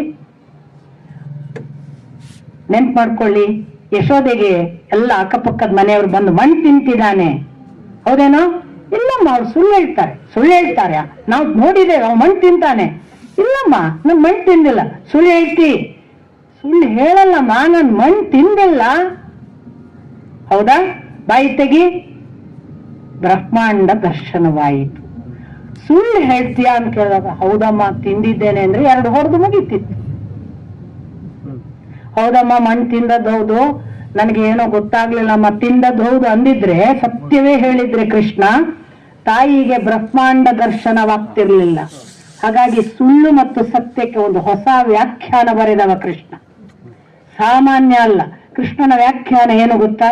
ಸ್ವಂತಕ್ಕೆ ಲಾಭವಿಲ್ಲದ, ಇನ್ನೊಬ್ಬರಿಗೆ ಒಳಿತು ಮಾಡುವ, ಲೋಕಕ್ಕೆ ಸರ್ವರಿಗೂ ಇನ್ನೊಬ್ಬರಿಗೆ ಒಳಿತು ಮಾಡುವ, ಲೋಕದ ಒಳಿತಿಗೆ ಕಾರಣವಾಗುವ ಎಲ್ಲ ಮಾತುಗಳು ಸತ್ಯ. ಸ್ವಂತಕ್ಕೆ ಲಾಭ ಇಲ್ಲ ಇಲ್ಲಿ ಕೃಷ್ಣನಿಗೆ. ನಾಳೆ ಸಿಂಹಾಸನ ಏರುವವನಲ್ಲ. ಇನ್ನೊಬ್ಬರಿಗೆ ಕೇಡು ಮಾಡುವುದಿಲ್ಲ. ಯುಧಿಷ್ಠಿರನಿಗೆ ಕೇಡು ಮಾಡುವ ಉದ್ದೇಶ ಇಲ್ಲ. ಮತ್ತೆ ಯಾಕೆ? ಲೋಕ ಕಲ್ಯಾಣಕ್ಕಾಗಿ ಆಡುವ ಮಾತು. ಆ ಸತ್ಯವನ್ನ ಹೀಗೊಂದು ವ್ಯಾಖ್ಯಾನ ಕೊಟ್ಟು ಹೇಳುವಂತಾನೆ. ಯುಧಿಷ್ಠಿರನಿಗೆ ಕೃಷ್ಣ ಹೇಳಿದ್ದಾನೆ ಅಂದ್ರೆ ಚಾಚೂ ತಪ್ಪದೆ ನಡೆಯುವ ಒಂದು ಗುಣ.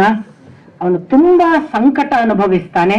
ಆದರೂ ಅಷ್ಟೊತ್ತಿಗೆ ನೀನು ಸುಳ್ಳು ಹೇಳೋದಲ್ಲ ಅಂತ ಹೇಳುವ ಹಾಗೆ ಭೀಮ ಆಗಲೇ ಮಾಲವದ ಇಂದ್ರವರ್ಮನ ಆನೆಯನ್ನು ಅಶ್ವತ್ಥಾಮನನ್ನು ನಾನು ಕೊಂದಿದ್ದೇನೆ, ಅಶ್ವತ್ಥಾಮ ಸತ್ತದ್ದು ಹೌದು, ಅಶ್ವತ್ಥಾಮ ಸತ್ತಿದ್ದಾನೆ ಹೇಳು ಭೀಮಸೇನ. ಇವನು ತಕ್ಷಣ ಅವನ ಆ ಮಾತನ್ನೇ ಇಟ್ಟುಕೊಂಡು ಅಶ್ವತ್ಥಾಮ ಹತ ಕುಂಜರಹ, ಈ ಕುಂಜರಹ ಅನ್ನೋದನ್ನು ಕೇಳಿಸದ ಹಾಗೆ ಅಸ್ಪಷ್ಟವಾಗಿ ಹೇಳಿದ ಅಂತ. ಅಶ್ವತ್ಥಾಮ ಹತ ಕುಂಜರ, ಈ ಕುಂಜರ ಅಂದ್ರೆ ತನ್ನ ಆತ್ಮಕ್ಕೆ ಸತ್ಯ ಹೇಳಿದ್ದಾನೆ, ಪರಕ್ಕೆ ಗೊತ್ತಿಲ್ಲ ಅಷ್ಟೇ. ಹೇಳಿದರೂ ಕೂಡ ಜೀವನದಲ್ಲಿ ಸುಳ್ಳಾಡದ ಯುಧಿಷ್ಠಿರನ ರಥ 4 ಅಂಗುಲ ಎತ್ತರವಿದ್ದದ್ದು ಧಸಕ್ಕಂತ ನೆಲಕ್ಕೆ ಕುಸಿಯಿತಂತೆ. ಸುಳ್ಳು ಅಂದರೆ ಅಧಪ್ಪತನ, ಸುಳ್ಳು ಅಂದರೆ ಅವನತಿ, ಸುಳ್ಳು ಅಂದರೆ ಕೆಳಕ್ಕೆ ಬೀಳುವುದು, ಸುಳ್ಳು ಅಂದರೆ ಎತ್ತರದಿಂದ ನಮ್ಮ ಜೀವನವನ್ನು ನಾವೇ ಕೆಡಿಸಿಕೊಳ್ಳುವುದು, ಎಲ್ಲವನ್ನು ಹೇಳ್ತಿದೆ. ಹಾಗೆ ಯುಧಿಷ್ಠಿರ ತನ್ನ ಮಾತನ್ನು ಹೇಳಿದ ಮೇಲೆ ಈ ಬಾರಿ ದ್ರೋಣಾಚಾರ್ಯರಿಗೆ ಅನುಮಾನ ಉಳಿಲಿಲ್ಲ, ಇವ ಸುಳ್ಳು ಹೇಳೋದಿಲ್ಲ ಅಂತ. ಅವರು ತಕ್ಷಣಕ್ಕೆ ತನ್ನ ರಥದಲ್ಲಿ ಇದರ ಮಧ್ಯೆ ತಾನು ಶಸ್ತ್ರತ್ಯಾಗ ಮಾಡಿದ್ರು, ಶಸ್ತ್ರತ್ಯಾಗ ಮಾಡಿ ಅಶ್ವತ್ಥಾಮ ಎಲ್ಲಿದ್ದಾನೆ ನೋಡಬೇಕು ಅನ್ನುವ ತನ್ನ ದಿವ್ಯ ಜ್ಞಾನವನ್ನು ಉಪಯೋಗಿಸಿಕೊಳ್ಳುವ ಹಂತದಲ್ಲಿದ್ರು. ಆಗ ದೃಷ್ಟದ್ಯುಮ್ನ ಇವರ ಮೇಲೆ ಹಾರಿ ಬಂದು ರಥಕ್ಕೆ ಏರಿ ತನ್ನ ಆಯುಧಗಳನ್ನು ತೋರಿಸಿ ಎಡಕ್ಕೊಮ್ಮೆ ಬಲಕ್ಕೊಮ್ಮೆ ಮುಂದೊಮ್ಮೆ ಕೈ ಥಕ ಕುಣಿದಾಡಿದ ಹಾಗೆ. ಆದರೆ ತನಗೆ ಯಾವ ಅಸ್ತ್ರ ಶಸ್ತ್ರ ನೆನಪಿಲ್ಲದ ಹಾಗೆ ದ್ರೋಣಾಚಾರ್ಯರು ಏನೂ ಮಾಡದೆ ತನ್ನ ಪಾಡಿಗೆ ಅವನು ಎಲ್ಲಿದ್ದಾನೆ ಅನ್ನುವುದನ್ನು ನೋಡಬೇಕು, ನನ್ನ ಪ್ರಿಯ ಪುತ್ರ ಅಶ್ವತ್ಥಾಮ ಎಲ್ಲಿದ್ದಿ ಓ ಅಶ್ವತ್ಥಾಮ ಅಂತ ಕೂಗುತ್ತಾ ತಾನು ಧ್ಯಾನ ಸ್ಥಿತಿಯ ಓಂಕಾರ ಪ್ರಣವ ಮಂತ್ರವನ್ನ ಹೃದಯದಲ್ಲಿ ಧಾರಣೆ ಮಾಡಿದ ಮೂರ್ತಿಯನ್ನು ಕಣ್ಣಲ್ಲಿ ಕಾಣ್ತಾ ಆ ಕಣ್ಮುಚ್ಚಿದ ಸ್ಥಿತಿಯಲ್ಲಿ ಓಂಕಾರವನ್ನ ಹೇಳ್ತಾ ಶರೀರದಿಂದ ಪ್ರಾಣ ತನ್ನ ಪಾಡಿಗೆ ಜ್ಯೋತಿ ರೂಪವಾಗಿ ಹೊರಗೆ ಹೋಗಿದೆ, ದೇಹ ಮಾತ್ರ ಕೂತಿದೆ.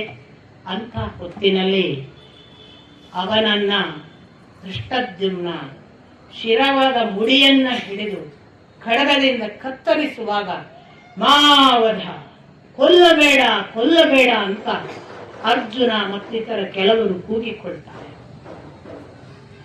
ಆಚಾರ್ಯಂ ಆನಯಾನ, ಕರ್ಕೊಂಡು ಬಾ ಅವನನ್ನು, ಹಾಗೆ ಕರ್ಕೊಂಡು ಬಾ, ಕೊಲ್ಲಬೇಡ ಅಂತ ಕೇಳೋದಿಲ್ಲ. ಶಿರಸ್ಸನ್ನು ಕತ್ತರಿಸಿ ಮುಡಿಯನ್ನ ಹಿಡಿದಂತಹ ಆ ಶಿರಸ್ಸನ್ನು ಕೌರವರ ಕಡೆಗೆ ಬೀಸಿ ಒಗೀತ. ಇತ್ತ ಸಂಜಯ ಹೇಳ್ತಾನೆ, ದ್ರೋಣಾಚಾರ್ಯರನ್ನು ದುಷ್ಟದ್ಯುಮ್ನ ವಧೆ ಮಾಡಲಿ, ಪ್ರಾಣ ಆಗಲೇ ಅವರಿಂದ ನಿಷ್ಕ್ರಮಣ ಆಗಿತ್ತು. ಆ ಪ್ರಾಣ ಜ್ಯೋತಿ ಹೀಗೆ ಆಕಾಶದಲ್ಲಿ ಹೋಗುವುದನ್ನು ನಾನು, ಯುಧಿಷ್ಠಿರ, ಕೃಪ, ಕೃಷ್ಣ, ಅರ್ಜುನ 5 ಜನ ನೋಡಿದ್ದೇವೆ ಅಂತ. ಆ ಜ್ಯೋತಿ ಹೋಗುವಾಗ ಅದು ಆಕಾಶದಲ್ಲಿ ಆಗ ಸೂರ್ಯೋದಯ ಆಗಿತ್ತು. ಏನ್ ಹೇಳ್ತಾನೆ ಅಂದ್ರೆ, 2 ಸೂರ್ಯರು ಏಕಕಾಲಕ್ಕೆ ಉದಯಿಸಿದರೋ ಅನ್ನುವ ಹಾಗೆ ನಾವು ವಿಸ್ಮಿತರಾಗಿ ಆಕಾಶವನ್ನು ನೋಡಿದೆವು. ಸ್ವಲ್ಪ ಹೊತ್ತಿನಲ್ಲೇ ಆ ಜ್ಯೋತಿ ಹೋಗಿ ಆ ಸೂರ್ಯನಲ್ಲಿ ಲೀನವಾದದ್ದನ್ನು ನಾವು ಕಣ್ಣಾರೆ ಕಂಡೆವು. ದ್ರೋಣಾಚಾರ್ಯರ ಪ್ರಾಣ ಅಲ್ಲಿಂದ ಬ್ರಹ್ಮಲೋಕವನ್ನು ಸೇರಿತು. ಸಾಮಾನ್ಯ ಪ್ರಾಣಿಗಳು ದ್ರೋಣರನ್ನು ದುಷ್ಟದ್ಯುಮ್ನ ಕೊಂದ ಎಂದರು. ಅವರ ಕಣ್ಣಿಗೆ ಈ ಜೀವಜ್ಯೋತಿ ಹೋದದ್ದು ಕಾಣಿಸಲಿಲ್ಲ. ವಿಶೇಷವಾದ ಒಂದು ವಿಜ್ಞಾನವನ್ನ ಶ್ರೀಕೃಷ್ಣ ಉತ್ತರಾಯಣ ದಕ್ಷಿಣಾಯನವನ್ನ ವಿವರಿಸುವಾಗ ಪ್ರಾಣಜ್ಯೋತಿ ಹೀಗೆ ಹೋಗ್ಲಿಕ್ಕೆ ಬರ್ತದೆ, ಇದಕ್ಕೊಂದು ಯೋಗಕ್ರಮ ಇದೆ. ಈ ಯೋಗಕ್ರಮದಲ್ಲಿ ನಾನೇ ನಿರ್ಣಯ ಮಾಡಬಹುದು, ನಾನು ಉತ್ತರಾಯಣದಲ್ಲಿ ಹೋಗ್ತೀನಿ, ನಾನು ದಕ್ಷಿಣಾಯನದಲ್ಲಿ ಹೋಗ್ತೀನಿ ಅಂತ. ಉತ್ತರಾಯಣದಲ್ಲಿ ಹೋಗ್ಬೇಕಾದ್ರೆ ಯಾವ ತರ ಕೂತ್ಕೊಳ್ಬೇಕು, ಏನನ್ನು ಅನುಸಂಧಾನ ಮಾಡಬೇಕು, ಆಗ ಎಂಥ ಹೊತ್ತಿರ್ಬೇಕು, ಯಾವ ಯಾವ ದೇವತೆಗಳನ್ನ ನೆನೆಯಬೇಕು, ಆ ಯಾವ ದೇವತೆಗಳನ್ನ ನೆನೆದರೆ ಯಾವ ತರ ಪ್ರಾಣ ನಿಷ್ಕ್ರಮಣ ಆಗ್ತದೆ, ಇದನ್ನೂ ಕೃಷ್ಣ ವಿವರಿಸ್ತಾನೆ. ಏಕಕಾಲಕ್ಕೆ ಒಂದು ವೇಳೆ ದಕ್ಷಿಣಾಯನದಲ್ಲಿ ಹೋಗ್ಬೇಕು ನೋಡಿ, ಇದು ಕೂಡ ಸಿದ್ಧರು ಋಷಿಗಳು ಮಾಡುವ ನಿರ್ಣಯ ಅಂತ ಹೇಳ್ತಾನೆ ಕೃಷ್ಣ. ಕೆಲವರಿಗೆ ಕೆಲಸ ಇರ್ತದೆ, ಅವರು ದಕ್ಷಿಣಾಯನವನ್ನು ಆಯ್ಕೆ ಮಾಡ್ತಾರೆ. ಅವರು ತಾವು ಈಗ ಇಷ್ಟೇ ಹೋಗ್ಬೇಕು ಚಂದ್ರನವರೆಗೆ, ತಾವು ಚಂದ್ರಲೋಕದಲ್ಲಿ ಇಷ್ಟು ಹೊತ್ತು ಇದ್ದು ಮತ್ತೆ ಬರಬೇಕು, ಅದಕ್ಕೊಂದು ಅವಧಿ ಇರುತ್ತೆ, ಅಷ್ಟು ಸಮಯ ಇದ್ದು ಮತ್ತೆ ಬರ್ತಾರೆ, ಅವರಿಗೆ ಕೆಲಸ ಇರ್ತದೆ. ಅಂಥ ಋಷಿ ಮುನಿಗಳು ಚಂದ್ರಾಯಣ ಅಥವಾ ಚಂದ್ರಲೋಕಕ್ಕೆ ಹೋಗುವುದಾದ್ರೆ ದಕ್ಷಿಣಾಯನವನ್ನು ಆಯ್ಕೆ ಮಾಡ್ತಾರೆ. ಹಾಗೆ ದಕ್ಷಿಣಾಯನವನ್ನು ಆಯ್ಕೆ ಮಾಡಿಯೂ ಕೂಡ ಜೀವಜ್ಯೋತಿ ಹೋಗ್ಲಿಕ್ಕೆ ಬರ್ತದೆ. ಹೀಗೊಂದು ಕ್ರಮ ಯೋಗ ಮಾರ್ಗದಲ್ಲಿ ಇದೆ ಅನ್ನೋದನ್ನು ಬಹಳ ಸ್ಪಷ್ಟವಾಗಿ ಕಣ್ಣಿಗೆ ಸ್ವಲ್ಪ ಕೂತು ಯೋಚಿಸಿ ಓದಿದ್ರೆ ಅರ್ಥವಾಗುವಷ್ಟು ನಿಖರವಾಗಿ ಹೇಳ್ತಾರೆ. ಇದು ಪೂರಕವಾಗಿ ಭಾಗವತದಲ್ಲಿ ವಿವರಣೆಗಳಿವೆ. ಹೆಂಗ್ ಮಾಡೋದು, ಹೆಂಗ್ ಮಾಡ್ತಿದ್ರು, ಸತಿ ಹೇಗೆ ಬಿಟ್ಟದ್ದು ಪ್ರಾಣ ದಕ್ಷಯಜ್ಞದಲ್ಲಿ, ಆಮೇಲೆ ಯುಧಿಷ್ಠಿರ ಹೇಗೆ ಪ್ರಾಣ ಬಿಡುವುದಕ್ಕೆ ಅದನ್ನ ಪ್ರಯತ್ನ ಪಡ್ತಾನೆ, ಈ ತರದ ಬಹಳ ವಿವರ. ಈ ಪರೀಕ್ಷಿತ ಹೇಗೆ ಪ್ರಾಣ ಬಿಟ್ಟ ಭಾಗವತ ಹೇಳುತ್ತೆ. ಇದು ಯೋಗ ಮಾರ್ಗದಲ್ಲಿ ಸಾಧ್ಯ. ಅವರವರ ಕಾಲ ಕೂಡ ಅವರು ಡಿಸೈಡ್ ಮಾಡ್ಬೋದು ಅಂತ ನೋಡಿ. ಅದಕ್ಕೇನೆ ಇನ್ನೂ ಕೂಡ ಶರಶಯ್ಯಲ್ಲಿ ಇನ್ನೂ ಇದ್ದಾರೆ ಭೀಷ್ಮಾಚಾರ್ಯರು, ಅವರಿಗೂ ಅದೇ ಆಶೆ, ಉತ್ತರಾಯಣದಲ್ಲಿ ಹೋಗ್ಬೇಕು, ಹಿಂಗ್ ಹೋಗ್ಬೇಕು, ನನ್ನ ಜ್ಯೋತಿ ಗೊತ್ತುಂಟು, ಪ್ರಾಣ ಜ್ಯೋತಿಯನ್ನು ಹೀಗೆ ಕಳಿಸ್ಲಿಕ್ಕೆ ಬರ್ತದೆ. ಇದೆಲ್ಲ ನಿಮಗೆ ದೂರದ ಕಥೆಗಳು. ಅವ್ರ ಕತೆ ತಗೊಂಡು ಏನ್ ಮಾಡೋದು, ಅವರೆಲ್ಲ ಹೋಗಿರ್ತಾರೆ, ಹೋದ್ರು ನಮಗೇನ್ ಗೊತ್ತು. ಬೇಂದ್ರೆಯವರ ಜೀವನದಲ್ಲಿ ಈ ಘಟನೆಯನ್ನ ಹೇಳ್ತಾರೆ. ಬೇಂದ್ರೆಯವರು ದೂರದವರಲ್ಲ, ನಮ್ಮ ಕಾಲಘಟ್ಟದವರು, ನಮ್ಮ ಜೊತೆಗೆ ನಮ್ಮ ಹಾಗೆ ಓಡಾಡಿದವರು. ಪುಟ್ಟ ಬಾಲಕರಿದ್ರಂತೆ ಬೇಂದ್ರೆಯವರು. ಇನ್ನು 4 ವರ್ಷದ ಹುಡುಗ. ಅಜ್ಜಿಯ ತೊಡೆಯ ಮೇಲೆ ಅವರ ಸಹೋದರ ಪ್ರಾಣ ಬಿಡ್ತಾನೆ ಒಂದು ಅನಾರೋಗ್ಯದಿಂದ. ಅವರ ಮನೆಯಲ್ಲಿ ಆ ತರ ಸಾವು. ಆ ಮಗು ಸಾಯುವಾಗ ಈ ಪುಟ್ಟ ಬಾಲಕ ಎದುರು ಕೂತ ಹೇಳಿದಂತೆ, ದೀಪ ಹೋಗ್ತಾ ಉಂಟು ಅಂತ. ಅಜ್ಜಿ ಕಾಣ್ತಿಲ್ಲ, ಬೇಂದ್ರೆ ಪುಟ್ಟ ಮಗು ಹೇಳಿದ್ರು ಅಂತ ದಾಖಲೆ ಇದೆ. ದೀಪ ಹೋಗ್ತಾ ಉಂಟು ಅಂತ ಬೇಂದ್ರೆ ಹೇಳಿದ್ರು ಅನ್ನೋದನ್ನ ಬೇಂದ್ರೆ ಆ ಬಳಿಕ ನನ್ನ ಅಜ್ಜಿ ನನ್ಗೆ ಹೇಳ್ತಿದ್ರು, ನನಗೆ ಗೊತ್ತಿಲ್ಲ, ನಾನು 4 ವರ್ಷ ಇದ್ದೆ, ಆಗ ನಾನು ಹೇಳ್ತಿದ್ನಂತೆ ಅಂತ ದಾಖಲಿಸಿದ್ದಾರೆ. ಹಾಗಾಗಿ ಈ ಜ್ಯೋತಿ ಹೋಗೋದು ಅದನ್ನ ಅವ್ರು ನೋಡಿದ್ರು, ಇದೆಂತದೋ ಒಂದು ಫ್ಯಾಂಟಸಿ ಅಂತ ದಯವಿಟ್ಟು ಭಾವಿಸಬೇಡಿ. ಕಾಣುವ ಕಣ್ಣಿಲ್ಲ, ಆದ್ರಿಂದ ಕಂಡಿಲ್ಲ. ದ್ರೋಣಾಚಾರ್ಯರನ್ನ ನಾವು 5 ಜನ ಕಂಡೆವು, ಉಳಿದ ಮನುಷ್ಯ ಪ್ರಾಣಿಗೆ ಗೊತ್ತಾಗಲಿಲ್ಲ ಅಂತ ಪ್ರಾಣಿ ಅಂತಲೇ ಬಳಸ್ತಾನೆ ಸಂಜಯ. ಧೃಷ್ಟದ್ಯುಮ್ನ ಕೊಂದ ಅಂತ ಭಾವಿಸಿದ್ರು ಅಂತ. ಹೀಗೆ ದ್ರೋಣಾಚಾರ್ಯರು ಒಂದು ಬಹಳ ದೊಡ್ಡ ಅಧ್ಯಾಯವನ್ನ ತನ್ನ ಜೀವವನ್ನೇ ಮುಡಿಪಾಗಿಟ್ಟು, ತಾನೇ ಹೀಗೆ ಒಂದು ಅಪ್ರಿಯವಾದ ವಿಷಯ ನನಗೆ ಬಂದರೆ ಆಗ ಮಾತ್ರ ನಾನು ಅಸ್ತ್ರ ತ್ಯಾಗ ಮಾಡ್ತೇನೆ ಅಂತ ತಾನೇ ಮೊದಲು ಸೂಚನೆ ಕೊಟ್ಟು, ಅದಕ್ಕನುಗುಣವಾಗಿ ತಾನೇ ಅದನ್ನ ನಡೆಸಿ ಆ ದಿನ ತನ್ನ ಪ್ರಾಣವನ್ನ ತಾನು ತ್ಯಾಗ ಮಾಡಿ ಒಂದು 5 ದಿನಗಳ ದ್ರೋಣ ಪರ್ವದ ಮಹಾ ಅಧ್ಯಾಯವನ್ನು ಮುಕ್ತಾಯ ಮಾಡ್ತಾರೆ. ಈಗಾಗಲೇ ನಾನು ನಿಮಗೆ ಹೇಳಿದ ಹಾಗೆ 20,000 ಯೋಧರು, 1,00,000 ಆನೆ, ವಿರಾಟ, ದೃಪದನಂಥ ಮಹಾವೀರರು, ಶಿಬಿಯನ್ನು, ಹೀಗೆ ಸಾಕಷ್ಟು ಒಂದು ದುರ್ಯೋಧನನಿಗೆ ಸಂತೃಪ್ತಿ ಆದರೆ ಆಗಲಿ ಅವರ ಆತ್ಮಕ್ಕೆ ತೃಪ್ತಿ ಆಗುವ ಹಾಗೆ ತನ್ನ ಅಧ್ಯಾಯ ಮುಕ್ತಾಯಗೊಳಿಸ್ತಾರೆ. ಇದು 15ನೇ ದಿನದ ಯುದ್ಧ. ಇನ್ನು 3 ದಿನಗಳ ಯುದ್ಧ ಇದೆ. ನಿನ್ನೆ ಅರುಣಣ್ಣ ನಾವು ಮಾತಾಡ್ಕೊಂಡ್ವಿ. ಹೇಗ್ ಸಾಧ್ಯ ಗೊತ್ತಿಲ್ಲ, ಇರೋದು 2 ದಿನ. 2 ದಿನದಲ್ಲಿ ನಾನು ಎಲ್ಲ ಹೀಗೆ ಸಂಗ್ರಹಿಸಿ ಹೇಳಿದ್ರೆ ಸೌಂದರ್ಯ ಉಂಟು ಇಲ್ಲೋ ಗೊತ್ತಿಲ್ಲ ಅಂದೆ.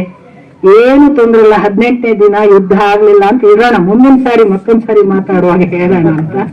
ಗೊತ್ತಿಲ್ಲ, ಅವನ ನಿಯಮಕ್ಕೆ ಬಿಟ್ಟು. ನೀವು ಇವತ್ತೊಂದು ಸ್ವಲ್ಪ ಮಳೆಯ ಹನಿ ಎಲ್ಲ ಬಂದದ್ದು ನೋಡಿದ್ರಿ. ದ್ರೋಣಾಚಾರ್ಯರು ಪ್ರಾಣ ತ್ಯಾಗ ಮಾಡಲಿಕ್ಕೆ ಸಿದ್ಧತೆ ಮಾಡಿಕೊಳ್ಳುವಾಗ ಆಕಾಶದಲ್ಲಿ ಮೋಡವಿತ್ತು. ಸಣ್ಣಗೆ ಗಾಳಿ ಬೀಸುವುದಕ್ಕೆ ಪ್ರಾರಂಭವಾಯಿತು. ಮಿಂಚು, ಗುಡುಗು, ಸಿಡಿಲು ಈ ಭಾವ ಹುಟ್ಟಿಸುವ ಹಾಗಾಯಿತು. ಮಳೆಯ ಹನಿಗಳು ಉದುರಿದು ಅಂತ ಉಲ್ಲೇಖ ಇದೆ. ಆ ಕೃತಾರ್ಥ ಭಾವದ ಜೊತೆಗೆ ನಾನು ಮಾತನಾಡ್ತೀನಿ.